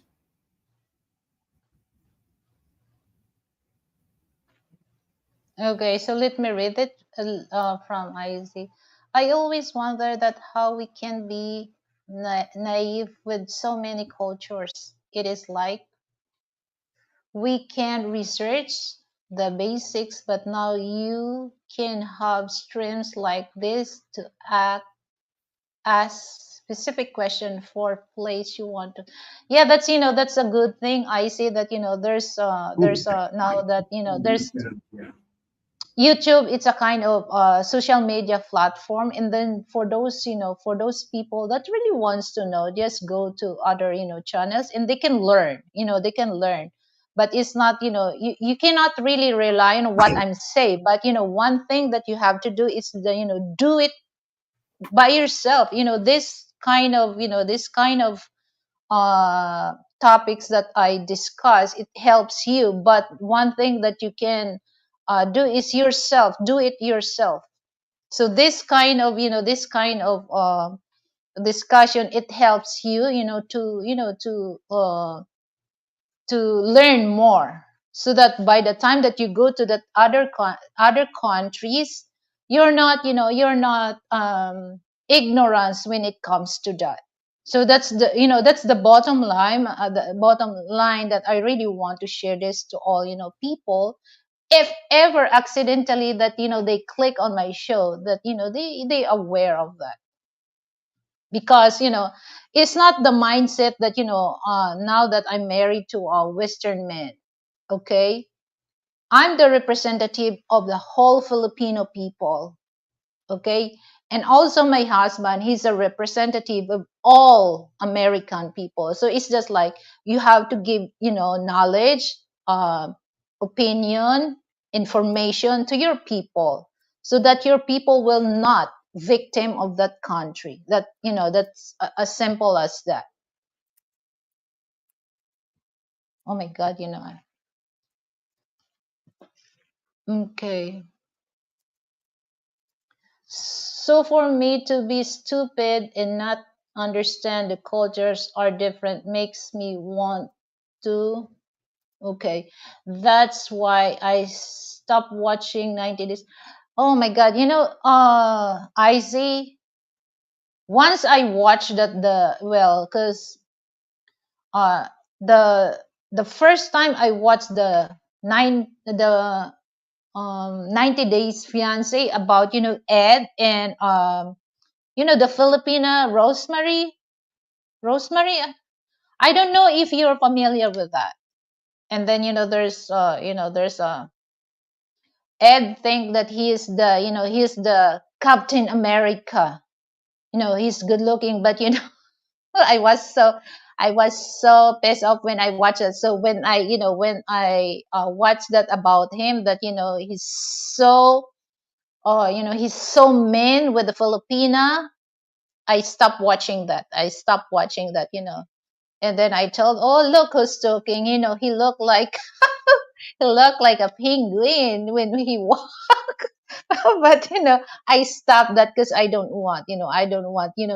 This is the thing that a lot of people, what they saw on TV, that's real happy. No, it's not. It's just like a lot of Filipina, a lot of Filipina, but not all Filipina. Okay, so when they saw on TV, this is United States. It's a dream country to go with. No, guys, it's not. It's not what you think. It's just like a TV bullshit. Okay? Sorry, my word. Okay, but you cannot really, the only good thing in the United States is to make money, but to live there, no, no, just to make money. Gitchy, you're why you're smiling, Gitch? So it's just like, yeah, that's it, true, Poots, because it happens to me that before I met Frank, and then I watched, I'm one of those, okay? I'm one of those believe that the United States is it's my dream country. Everything is there. But when I'm married to Frank, and I know, and I also watching what's going on in the United States, and I realize, and also I experience that even though I'm here, I experience that inside the US embassy. hmm, I'm gonna tell, fuck that ass. Okay, I'm not. The only thing that I would love to get that visa, it's because my husband, we have something personal financial business that we need both to deal with that. More than that, oh, I'm happy. I'm good. I'm good to stay here in the Philippines. I'm good.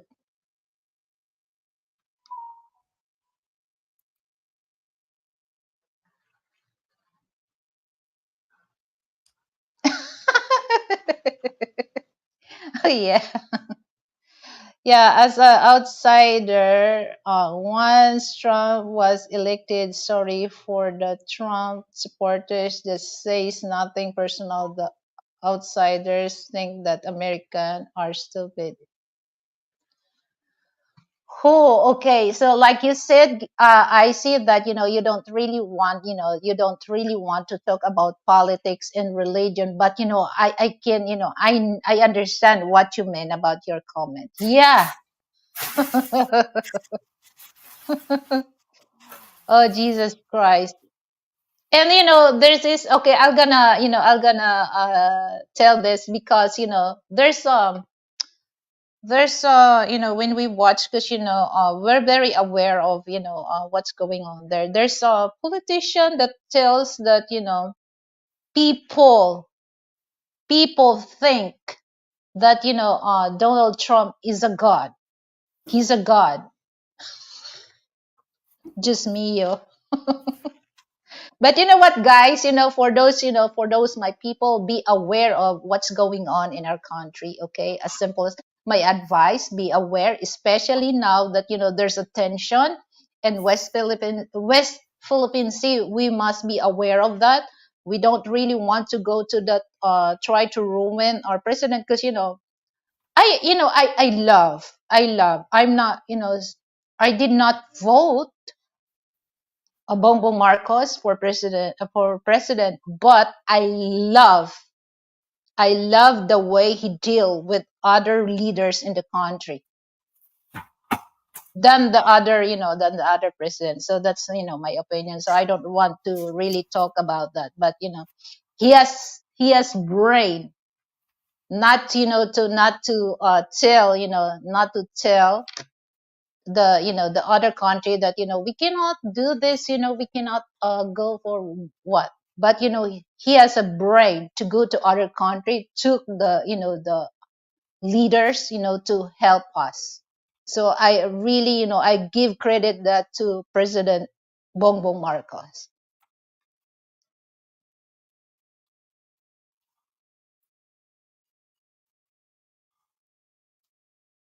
Yeah, that's why, what, Frank, one of my dream, if there's a chance that I want to be a Cupid, not stupid. I want to become a Cupid, but not stupid. um, Yeah, guys. Yeah, that's that's uh well, it's just like everywhere. Everywhere is wars. Okay, and there's another thing that Iran drop a bomb in Israel or whatever. The still the Ukraine in Russia. Oh my God! So what's going on? So we people must be aware of what's going on in the country. So don't think that I don't care. What you must be aware, because we must protect our country.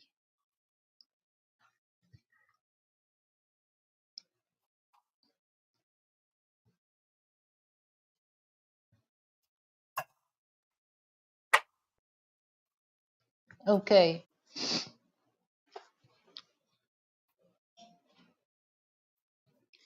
it's either Yeah, I'm here. No, I'm here. I'm still rustling around a little because I'm getting ready to go back to San Carlos within the next hour. So I was just picking up little things I need to pick up and do before I leave the room.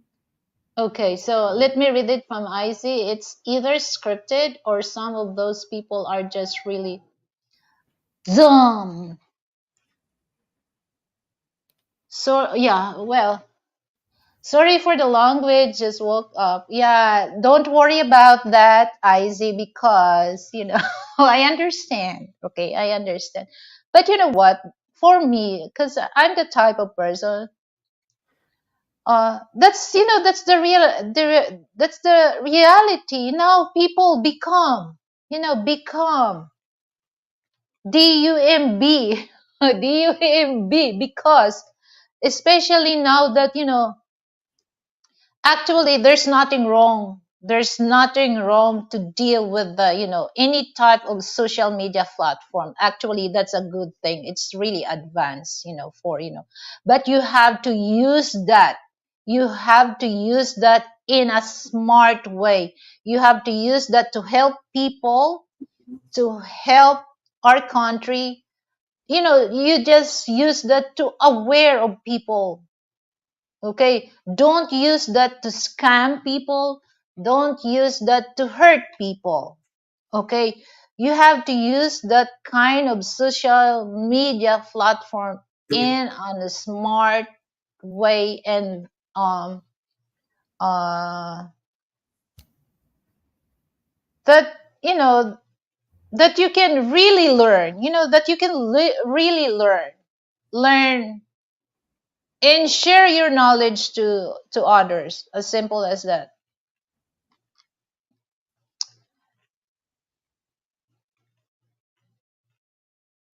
Oh, you know what I see? Sometimes, I do that things also that, some people, they don't really understand me, that it shows me that, well, I realize that, being, a direct, you know, frank person. Some people, they don't understand that, they don't really like that on me, because, I don't care if you like or what. I'm gonna tell in your face that this is what you did. But sometimes I have to control that. I have to control that. So when it comes to that, I understand that in you. Okay, so don't worry about that. Okay, don't worry.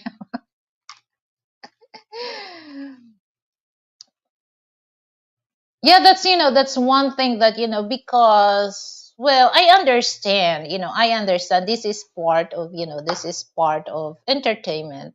But at the same time, you can once once you leave your show, that people will understand, will get some little ideas, they can learn from you.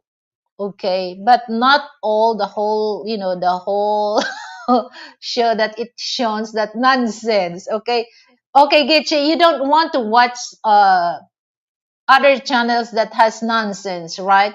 You want also to share people that where you came from. This is what you experience, so that they can they can relate or you can relate on the people, especially people living in the countryside. So now you experience dealing with locals in the Yeah. remote area. So Yes. that's, that's a good thing that you can tell to people that, oh, I experienced those people, because not all people, especially Western people going to the countryside, they think that, oh, people there are bad, you cannot really trust. No, it's not. But you already experienced that. You can tell that Yeah. they're thinking wrong about that. So that's a good Yes. thing that. Yeah, I was glad, and as I was doing, I was taking advantage of the fact that I was able to take video. I mean, everywhere I'm going, I'm not just in vlogger mode all the time. Sometimes I should just be there and be there. But since I'm able to, take video, I like, and I always say this on my new series, which I'm going by now. I'm the Hood Rambler and all this stuff. That I like to be able to give a perspective to people of places that the ordinary tourists would not go. The Yeah. average tourist is not going to Barangay Tapi, Kabankalan. They're not going to Barangay Ermita. They're not going to those Barangay Saint Francis and Tacloban. They're not going to see any of that. They just make. I mean, all they're gonna see is the Barackais, the Cebu, Manila, BGC, stuff like that. But one thing that some areas of the Philippines, like I said, I noticed by me being in San Carlos for these past 4 months, you have it's the same city, but it's different when you go from barangay to barangay. The housing maybe look different. The streets may look different. The stores may look different. You see a lot of sorry stores that's connected to a private residence, a personal compound. Yeah. There were places like when I was in Tacloban. Now, I didn't really do a whole lot of walking, but from what I understand, one of the more famous YouTube vloggers was from that area, and she actually had a house built there for her parents. I probably could have walked to it, but I didn't even bother to go over there, but I could have. But um, like I said, San Carlos, you have your middle class area, and then they had a place where they talk about the squatters and all of that. So it's a mix. Same thing with Dubai. Same thing with Cebu. If you just walk, just like I was there in Mango Square, you walk down Mango Avenue and then you go in these little side streets. I guess they're streets, but I call them like alleys in Chicago. You seeing this like ritzy place, and then you turn down this dark alley. You really turning down a dark alley, and the place looks totally different. You know And like what, I said, Gitri? It makes me laugh. It makes me laugh when you go to my birthplace. Our streets, there's no name of the street. right, right. I was sitting there. I said, I wonder what the name of this street is. But I just said, okay, it doesn't. If you actually live there, you're functioning there. It really doesn't matter what the name of the street is. You're able to navigate, especially if you know the landmarks. You Where know I what? was, Hold on, Gitri. We don't use the street, but we use the Purok name. We yeah, Puro. already, yeah, the Purok. What's that in English? Sitio? No, Purok. What is that in Purok? Puro, I would say a small area. Yeah, small I think area. Miriam called it a small area, Puro, and then the barangay is more like the neighborhood. Yeah, And then the city would be Cabancalan or whatever. And yeah, then the province is Negros Occidental. right. Yeah, Okay. Yeah, you know what I see when I watch that about, the 90 Days Fiancé about that, Ed, I was so, come on, if there's a chance that I can talk to him online. I stopped watching that long ago. I don't, he think that, he looks like, he's, like, the as handsome as, like, Pierce Brosnan. Oh my God, that's why Yeah.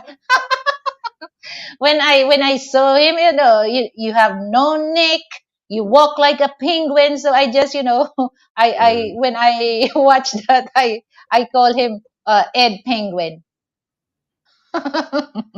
Hmm. Yeah, Yeah. exactly. He's a delusional man. And the way that, the way that he treated Rosemary. I think Rose. Very, unacceptable. Forget it that Western. So yeah, Gichi, that's one thing that when I watch, when you say, oh, what's the name of the street, and then oh my God, that's the thing that, in my hometown, we don't have the name of the street, but we have the purok, because we already, how big is the other purok. So when you told, okay, because where I stay on that, the purok is Tuburan. Tuburan mean is spring. So they already know it's just the area where Purok Tuburan, or the other Purok. So we don't use the name of the street. Yeah.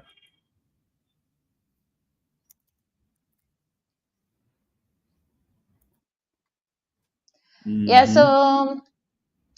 I don't really, I don't, now that I'm aware of what's going on, what's I'm watching on TV. I'm aware of that. I don't really believe. Okay.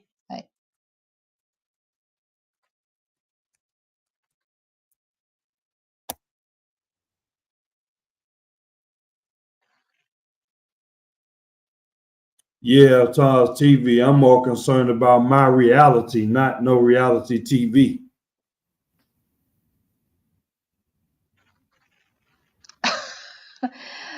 Oh my God, you know what I see when I saw that man, gusto ko siyang sabunutan. Gusto ko siyang sabunutan, kalbuhin.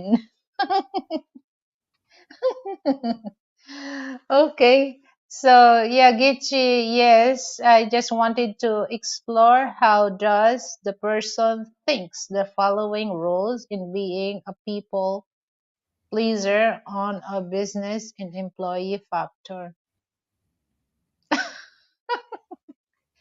Yeah, because yeah, especially now, especially if you are the boss. If you are the boss, if you have company, if you have business, you have to be, well, it's just like you don't have to be, you don't have to be a tough boss. So you have to set a rules, okay, set a rules with your employees. Same as people that aware of dealing with especially watching online. Don't fall for that, because not all they're telling the truth.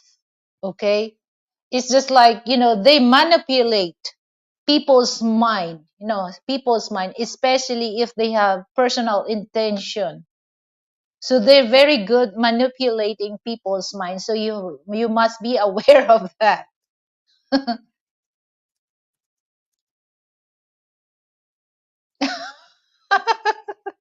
Walang lig. Yeah, that's my first impression to him. I see that I really want to to make sabunot. What the hell is that sabunot in English? I forgot. What is that, Gichi, that, you really want to fight that, to pull the hair or until he become bald headed? What do you call that in English? Hmm. We call that in, we call that in Tagalog sabunot. Hmm.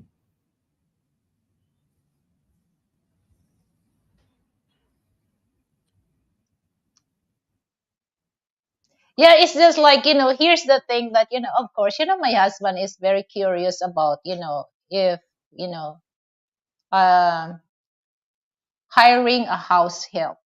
Okay. Hmm. Hiring a house help. Well, I told him that, I'm a good boss. I'm easy person, to talk with. But I have certain rules that my workers or my employee must follow that. If you follow my rules, we're good. Okay, you're Hmm. in. But if you don't, no.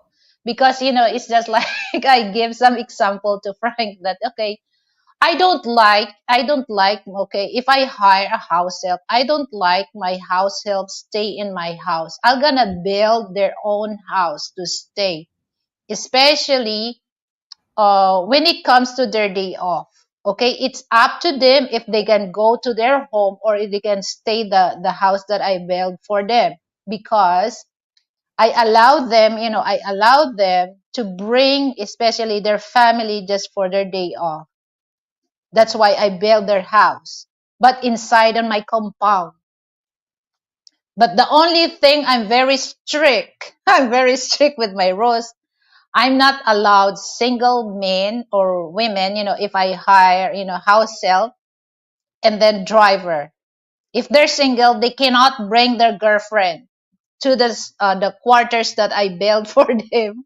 Okay, Hmm. same with the girl, except if they have family, they will allow. They can bring their children. Okay, they can bring their children. They can do whatever they want to do. Okay, but there's an area that they cannot enter. That's only in their parameter. Okay, they're free whatever they want to do to do, but there's a certain area that they cannot, especially in my area, my home. So they have to ask my permission first. So it's just like Frank is just like, oh, my wife, because I'm very strict on that. So once there's a rules, I'm good. They're free. They're free to do whatever they want to do. Because I know, the only thing that this is what, I learned this from my grandpa. There's a lot of workers. My grandpa is a sugar cane farmers that time. There's a lot of my grandpa's working until now. He's still there, living in my grandpa's land, because my grandpa, once my grandpa helped, he never asked return for that. Okay, if somebody will ask money, my grandpa never asked in return. If you remember that you pay my grandpa, that okay, but you don't have. So it's just like the way I am. Okay, if you're gonna follow my rules, I give you anything you want. As a boss, I can give you, the benefits that you deserve, but you must follow my rules. So it's just like what people watching online, they must aware of what they're watching. They cannot really believe or apply that in their in their self, because that's like I said, that's TV bullshit. That's TV bullshit. So it's just like, okay, when they who it's just like I'm watching Filipino telling it's just like well, it's a telenovela, Batang Quiapo. Okay, they escape, this is the story. They escape in the prison. They wearing a t-shirt, and then there's a printed at the back in May. And then they have the balls to go to the restaurant and sit there for a few minutes. Oh my god, what happened to this director? What happened to this director? In real life, you cannot do that. So people think that, if they saw that on TV, some people, they believe on that. They believe on that, that, it's okay, to escape in the prison, go to the restaurant wearing the inmate t-shirt. You don't have to be afraid for that. That's what it shows. So they don't, people must be aware of what they're watching on TV. So that's where's the brain of this director? Why they showing this, That's why I cannot, I cannot blame some other, some other people, some other countries that bully us because of what, of my people's action too. So it's just like, they shown that to people. So it's just like, oh, that's crazy. Oh, by the way, hello, Bob. Thank you for coming back.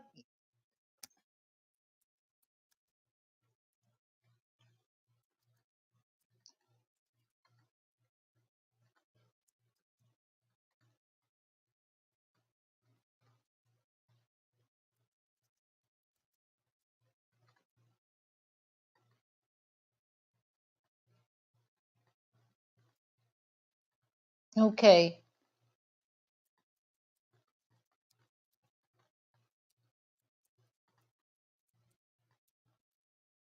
Yeah, that's, that's one thing that sometimes, there's a, there's a rules that you cannot really take, but you have no choice, especially if that job, or if that, job that brings, it feeds your family and feed yourself.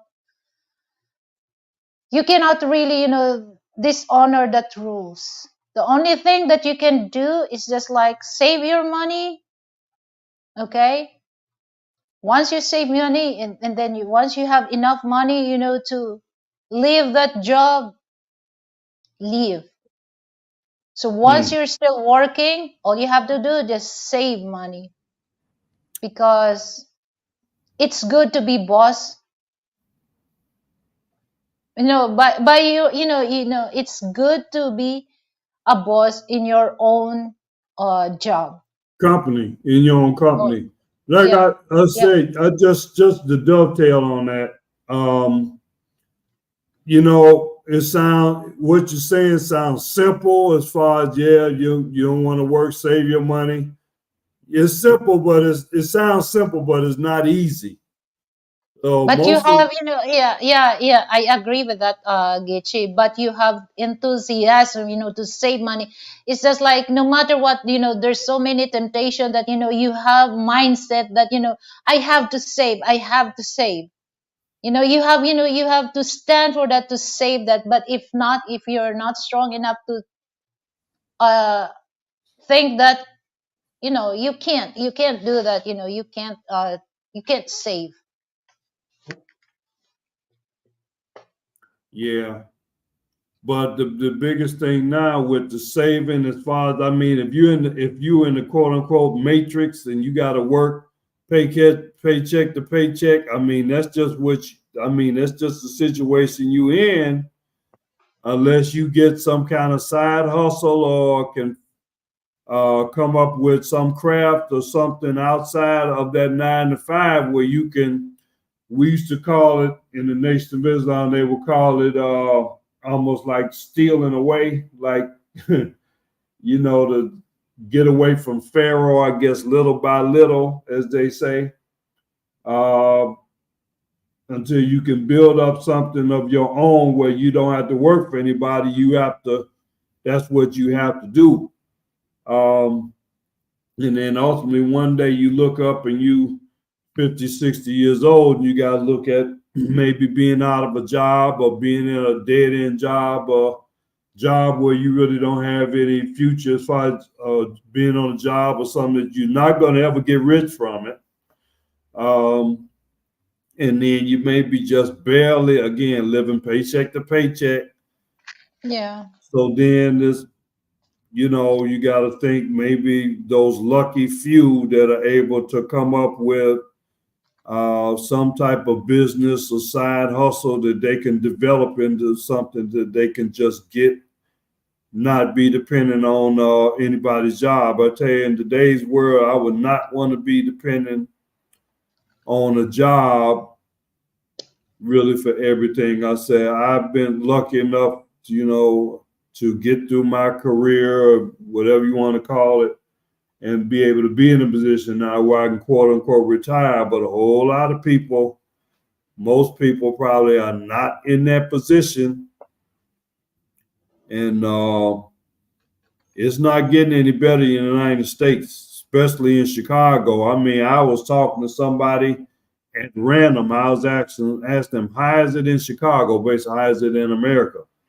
And I mean, they just gave me the quick rundown. They say, this place is going hell in a handbasket. Of course, I knew that already by me being there, but I can't imagine trying to navigate there now.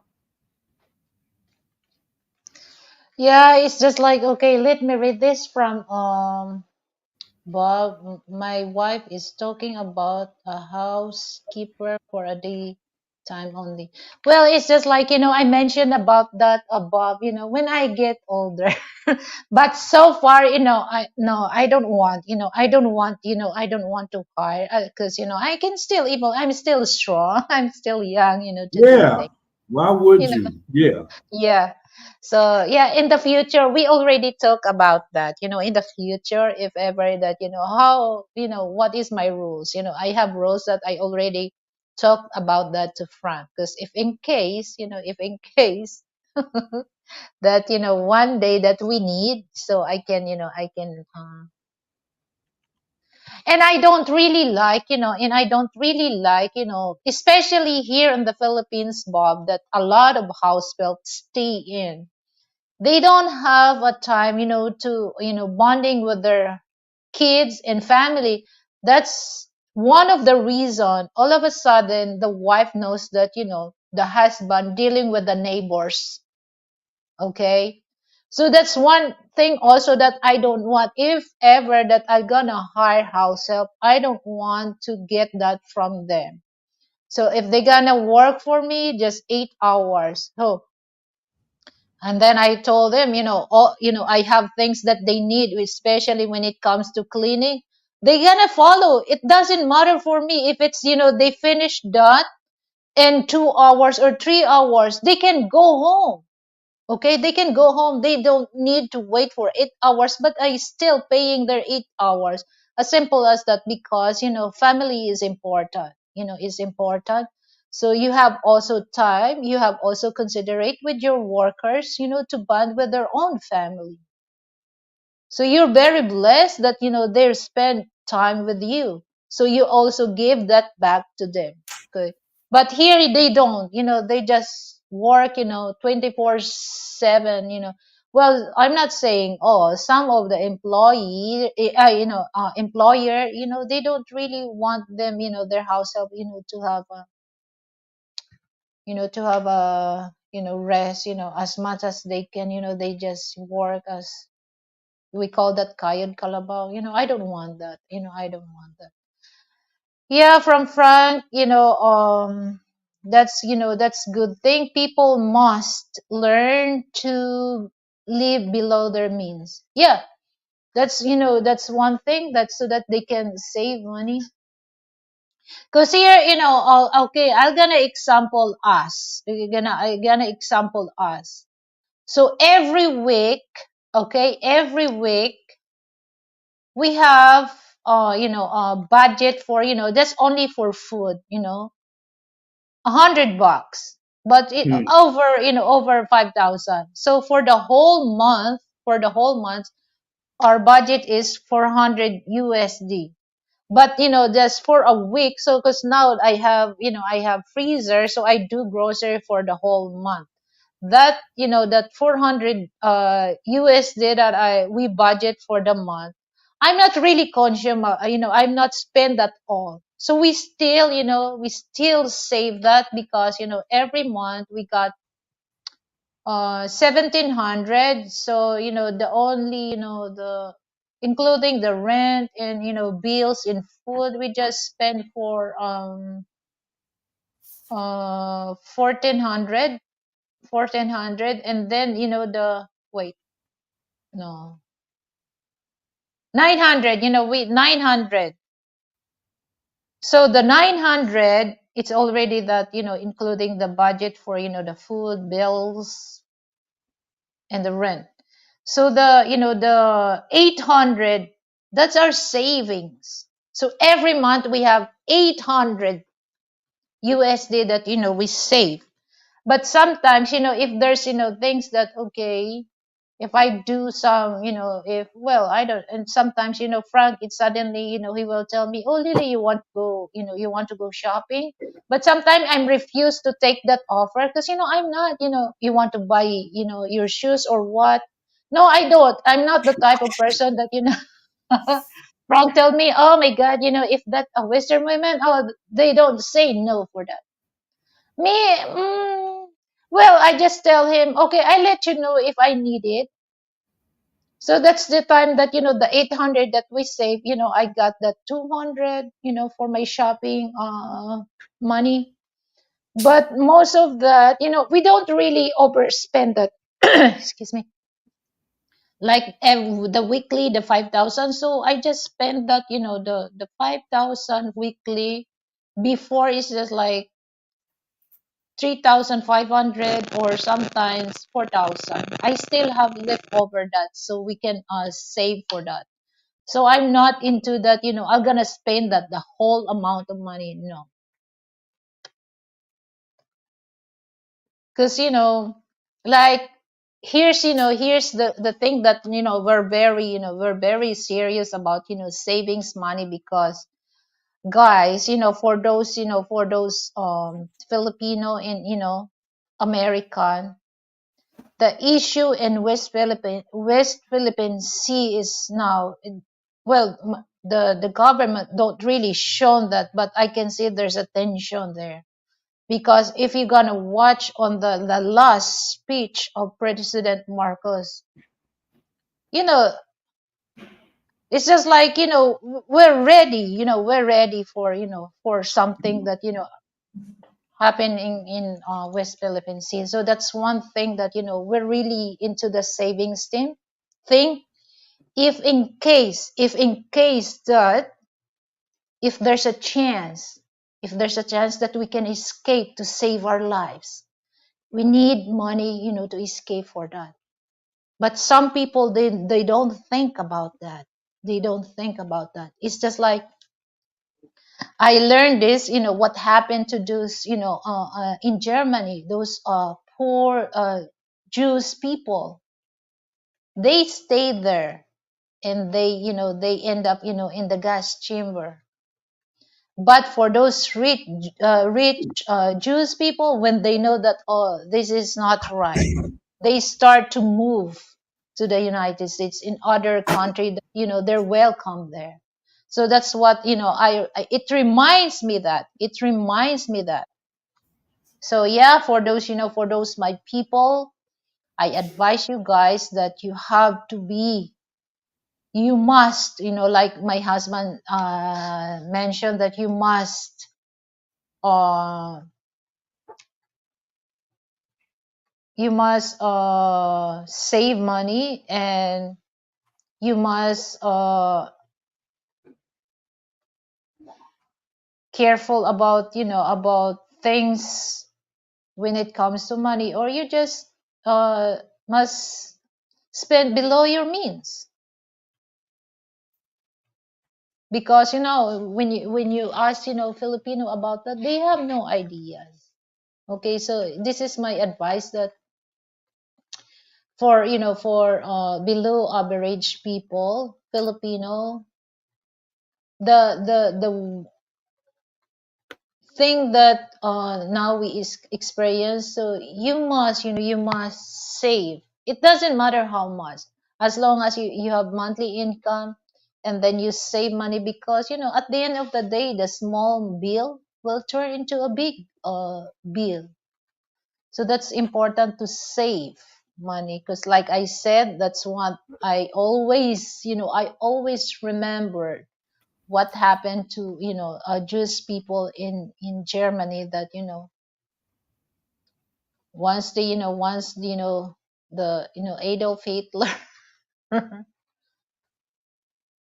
did that to them. Some, they saved their life because they have money to get out of that country. So that's the one thing. It doesn't matter. It's not only here in the Philippines. Where your country you stay, you must save. Okay, you must save money, because sometimes it happens that things unexpected, it happened.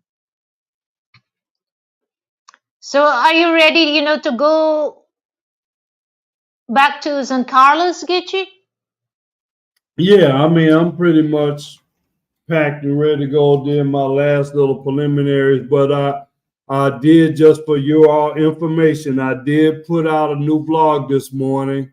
Uh, Somebody made a comment earlier, I guess a couple months ago. I was kind of going through a rough time there in San Carlos, so I referred to San Carlos as the San Carlos Penitentiary.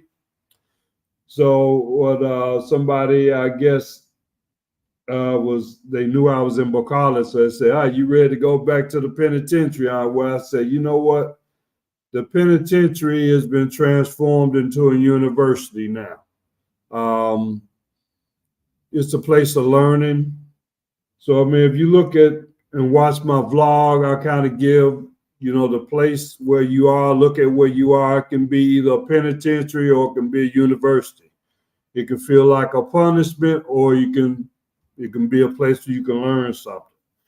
So that was a Mm. vlog I just uploaded today. Also, I just want to say thank you again for inviting me. I am Geechee Line and represent Geechee Line music all over the world. Now we'll just launched Geechee Line Music Radio. So whenever you see my name, it's going to be Geechee Line Music Radio. Go to my website there. You can subscribe. Monthly subscription, I think, is $10. 24/7. You got access. It's nothing but my original music. And I'm going to be adding new material periodically, multiple versions of the same song, unreleased songs, music that's not going to be released anywhere else. I'm doing that. Last week, I just released my latest single, Sweet Girl P, Mm. under the organization Geechee Lion. Sweet Girl P, which is, of course, was inspired by Filipina P. I consider that song to be the flagship song, or the main song of the collection. Sweet Girl P will be reminiscence of the old time, what I call it, classic soul, like the Isley Brothers, that type of music. So go check that out. The Ministry album, really, I consider that as some of my best work that I've done in 40 years. I started writing songs as a teenager.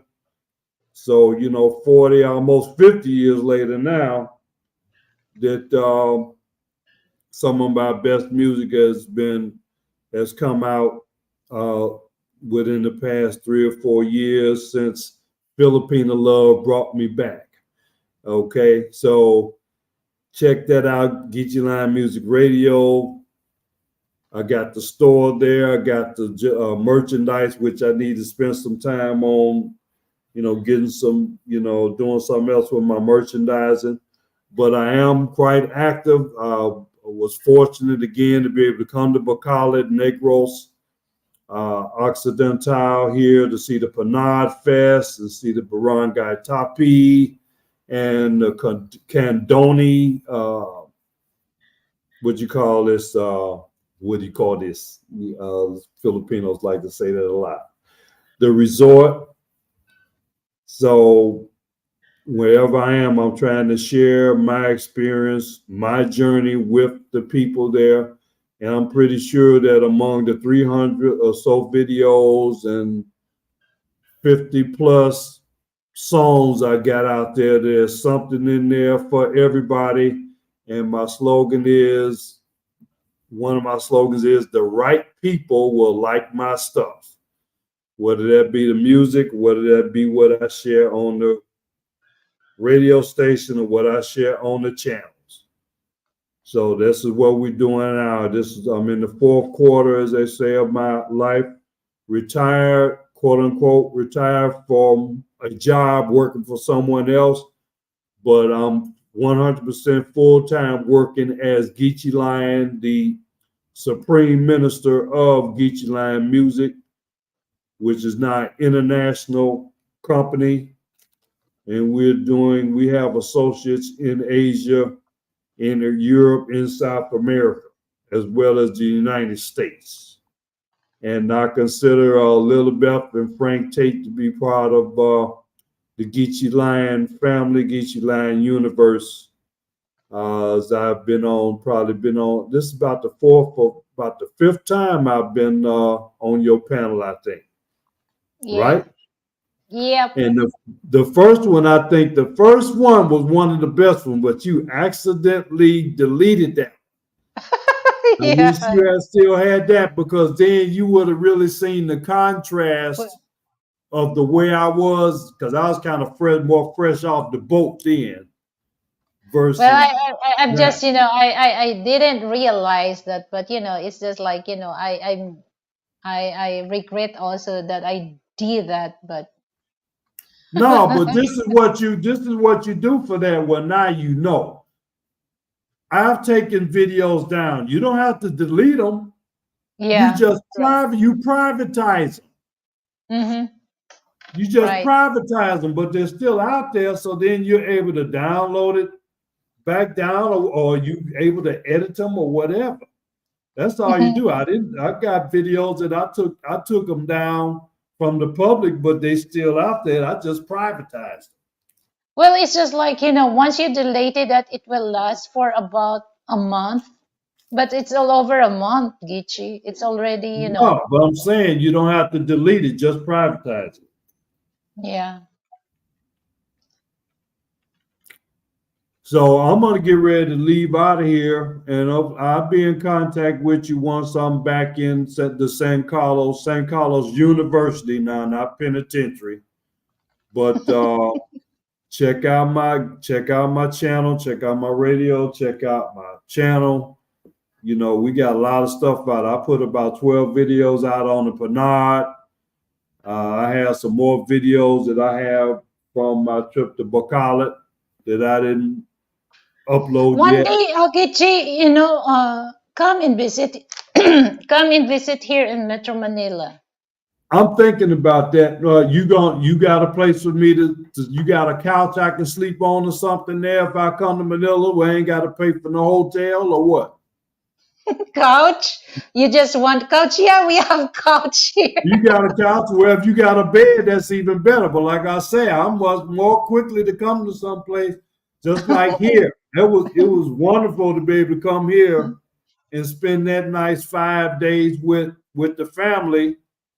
And I was glad to get to be on the floor or be on the mattress on the floor, the bunk bed or whatever. So that's 1,000, 1,200 pesos. I didn't have to pay a hotel. You know what I'm saying? Okay. So again, thank you so much, Gichi, for coming. Okay, so Thank you. Yeah, I'm going to sign out here now so I can check out of here. I'll be okay, checking you later. okay, bye bye. Bye bye.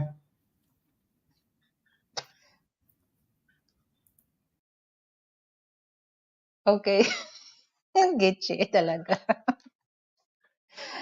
Okay, so just a few, a few minutes. So I'm gonna end up this 3 hours. Okay. So yeah, I still have 7 minutes. Okay, so once it's end up 7 minutes, I'm gonna stop this. So guys, I really appreciate your time. Oh, Frank. Well, it's just like, of course, it's not good also that, you have visitor, you let your visitor sleep on the couch. No puede. But I'm glad that yeah, it's just like I never expect, and then first time I watched his video. Wait a minute, Cabancalan City. That's my city. That's my city. And then he went to my porch. Yeah, we have a big porch. And went to my birthplace. Oh, that's my barangay. My goodness.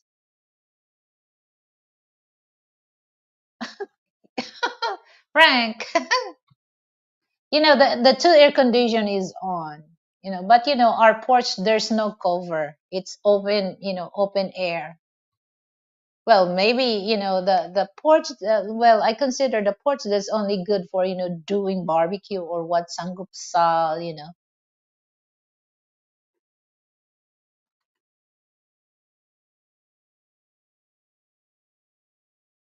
Or I can invite some people, do a boodle fight. But Frank, I told him, Frank, let's try boodle fight.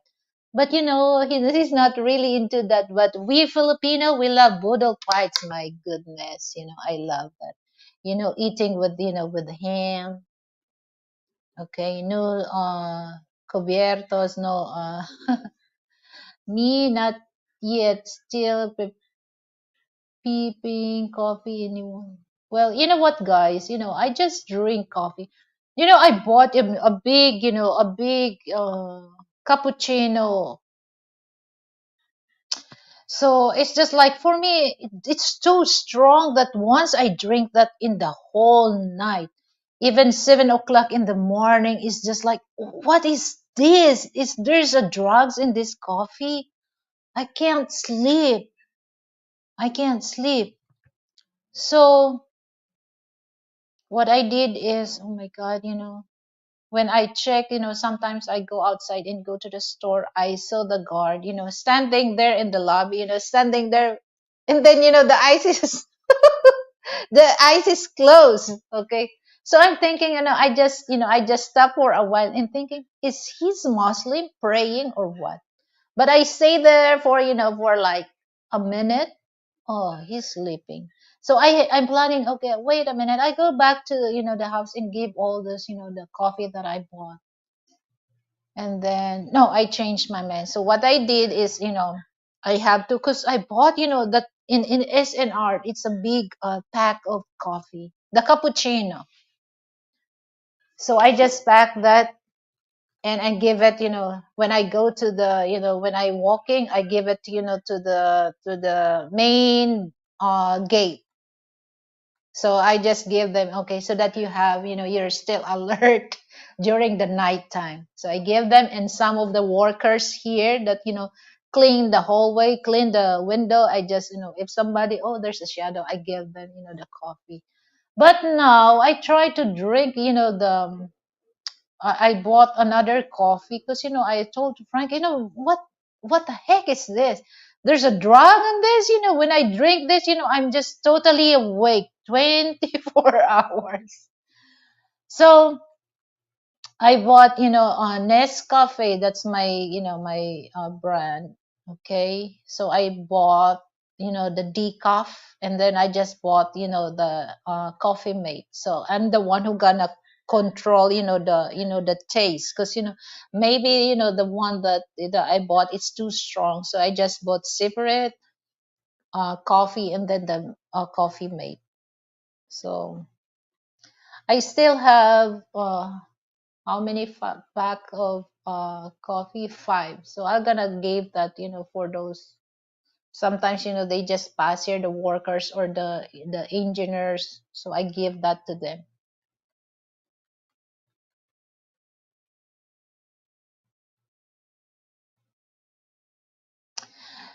Yeah, I love coffee, but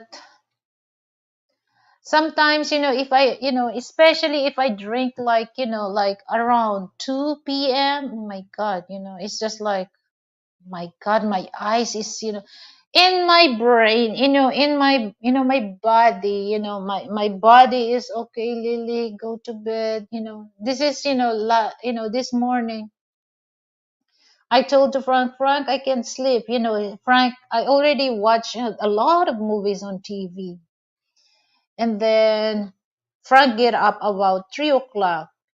And then, he go back to bed. And then, when I try to sleep. When I go back to, when I go to bed, I can't sleep. And then, I just um turn over, the Frank place. And then I told Frank, I can't sleep. And then Frank told me, okay, why don't you take, the Jack Daniel, the coke.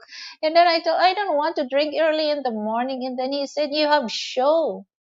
And then I told him, okay, just give me a, around 6 o'clock. I feel sleepy. And then I told him, wake me up around 8 so that I have time, to prepare myself. So when, by it's 8 o'clock, he opened the, he go to the room around 8:15, and then he said, okay, I'll give you 15 minutes, extra. But, I get up and then go back, and then, no, you have to get out. Get out. So that's, the problem, sometimes, when I drink too strong coffee, so I have to buy some coffee first. I try to experiment, and when it's okay, if I can able to sleep, yeah, I'm gonna buy that. But, the last, coffee, because before I bought that, it's not really as that, the reaction. But now, oh my god, no way, I don't want to drink that coffee. When I check, it's made in Indonesia. So, Indonesian coffee is very strong, very strong. Yeah, it's sometimes, it triggers me to drink coffee, especially, oh my God, Filipino breakfast, garlic rice, and then sunny side up egg. And sometimes I love, spam, and then dried fish, or, the dried squid. Oh my God. I can't say no to coffee. But I try to drink coffee once a week. So that's the problem when it comes to myself. Once I bought a bunch of dried squid. Oh my god, every day I'm gonna eat garlic rice, with sunny side up egg and fried squid. Oh my god. And then coffee. Oh my goodness.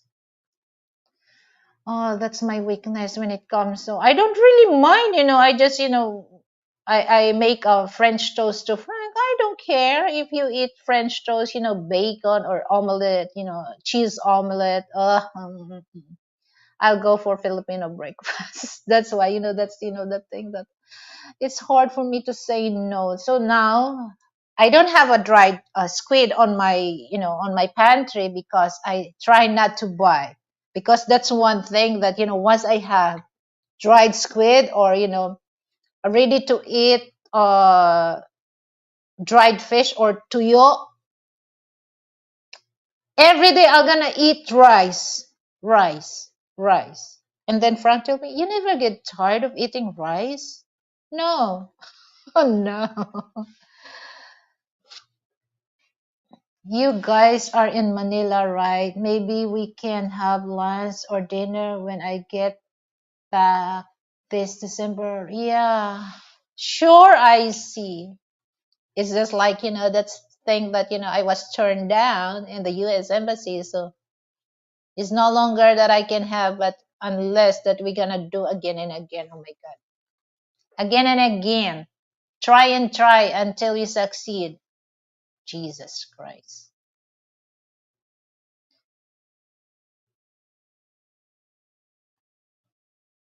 Yeah. Yeah, that's one thing that puts when come here, he never visit us.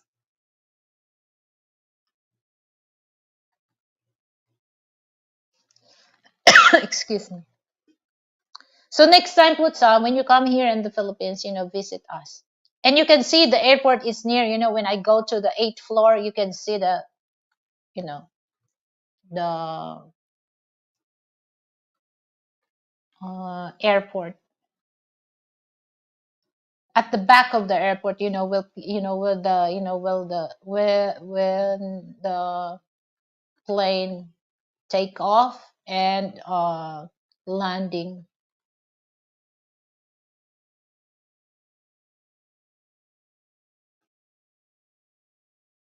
Actually, it's common for Filipino that the best bonding is eating with eating uh what do you call that, the food bonding. That's why, I'm just gonna invite some of my friend, to do a double fight. But Frank is not really into that. Filipino, we love bodal fight. Jesus Christ. Actually, the bodal fights originate with the soldiers.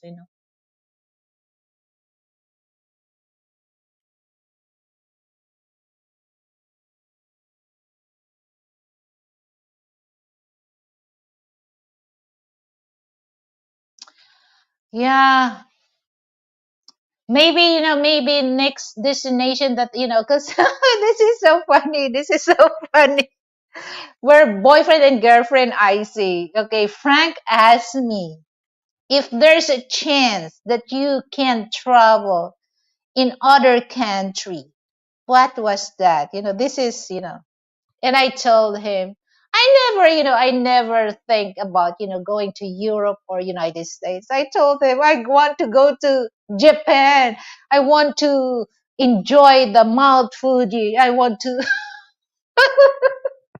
and then Frank shocked.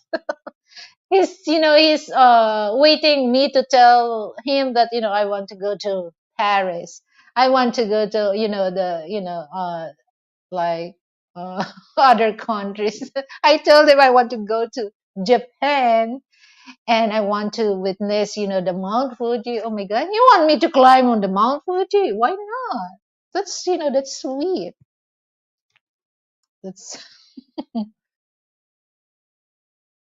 okay. From Poots, uh, true, the chaos with getting all the requirements to get married was overwhelming. Oh, go here for the papers, go for the certificate, go there, and oh yeah, yeah.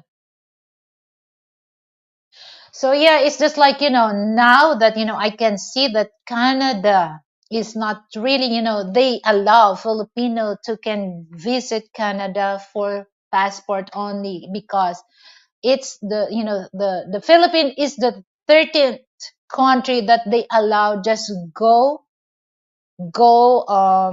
just only the passport, guys, no visa. If you want to go for working for job, or you have to apply for for working visa.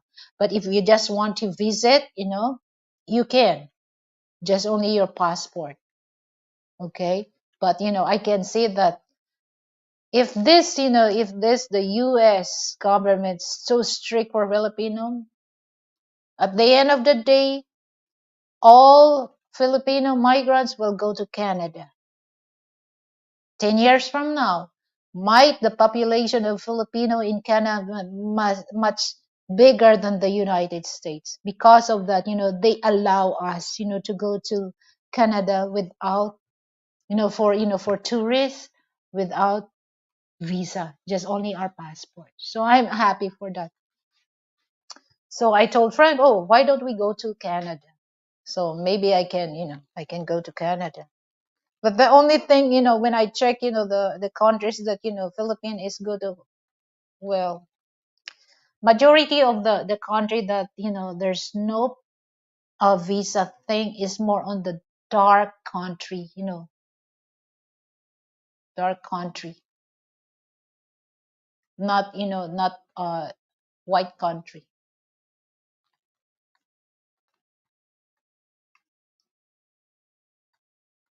Yeah, Morocco.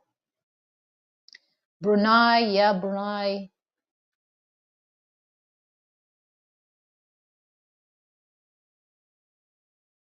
Well, it's just like, this April is, it's the Sakura. But, maybe we're gonna plan for that. Because I love go to Japan. Actually, I have a nephew there. I don't know where in Japan. Cause I know nephew and niece. Cause they're a couple. Oh, what month is that the Sakura? Cause they said April.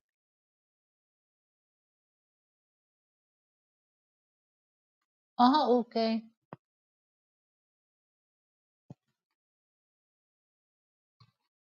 So that's that's the funny thing that Frank, Frank, that when he heard when I told him I want to go to Japan because I want to see the Mount Fuji, and he asked, "You want me to climb on the Mount Fuji? Why not?" So you can tell that I'm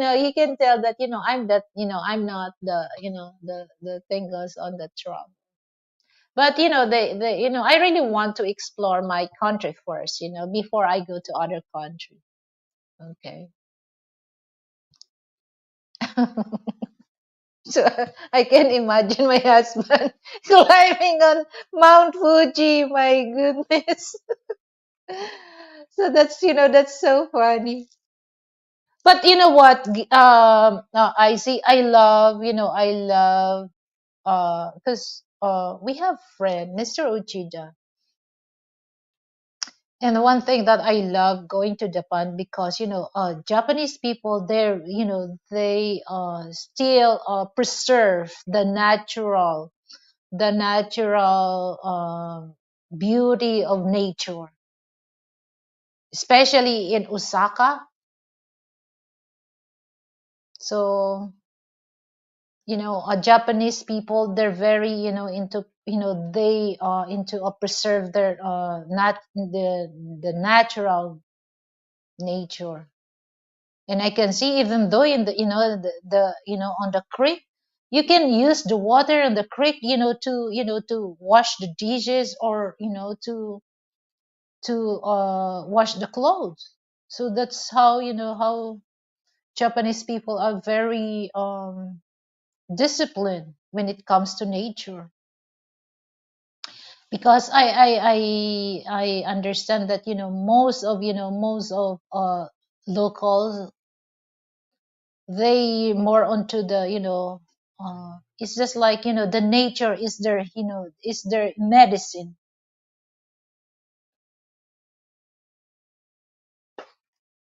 So they love to preserve natural beauty of nature.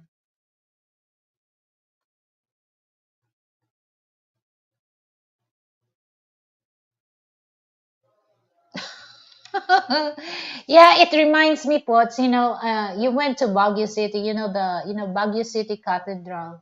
How many stairs is that before you go to the church? Because I went that.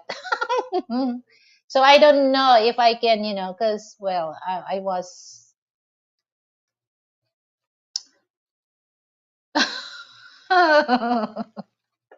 helicopter.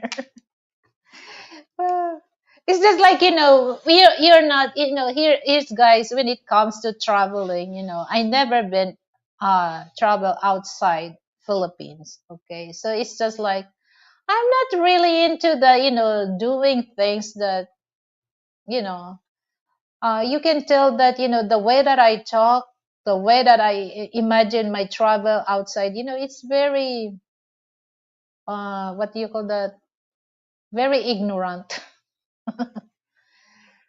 Frank, I'm on low budget mindset.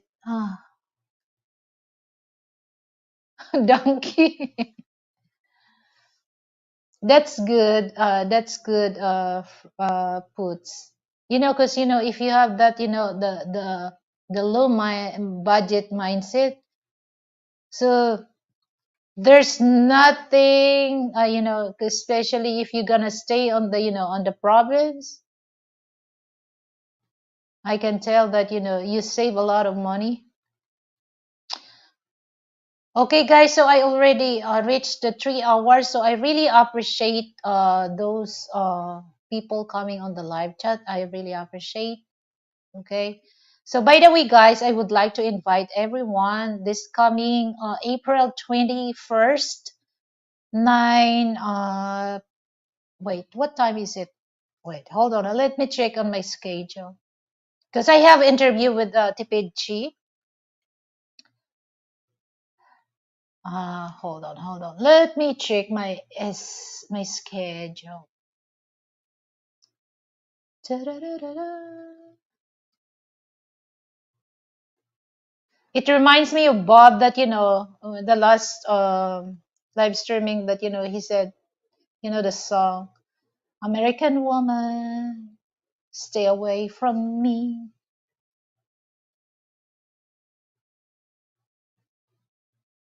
I love that song, Bob. If you're watching right now, Bob, I just once, because I already mentioned that, because, I have that post on my community that, which song that it fit on the, password bro. So I picked that American Woman, Stay Away from Me. Da-da-da-da-da. Oh, hold on. Okay, 8 p.m., guys. Okay, so again, I would like to invite for those on the live chat this coming April 21st, 8 p.m. is time. So that would be 6 a.m. Center time. So that's Saturday in your time. So please join with us and have a conversation with Tipid Chi, a conservative slash open-minded Filipina.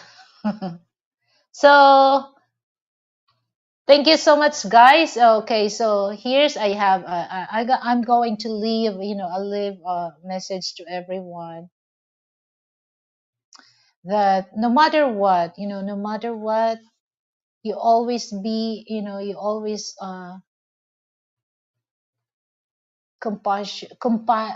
compassion with with people. If there's a people that need help and you think they deserve that help, don't hesitate to help them because they needed that help from you. And be kind to one another and be respectful.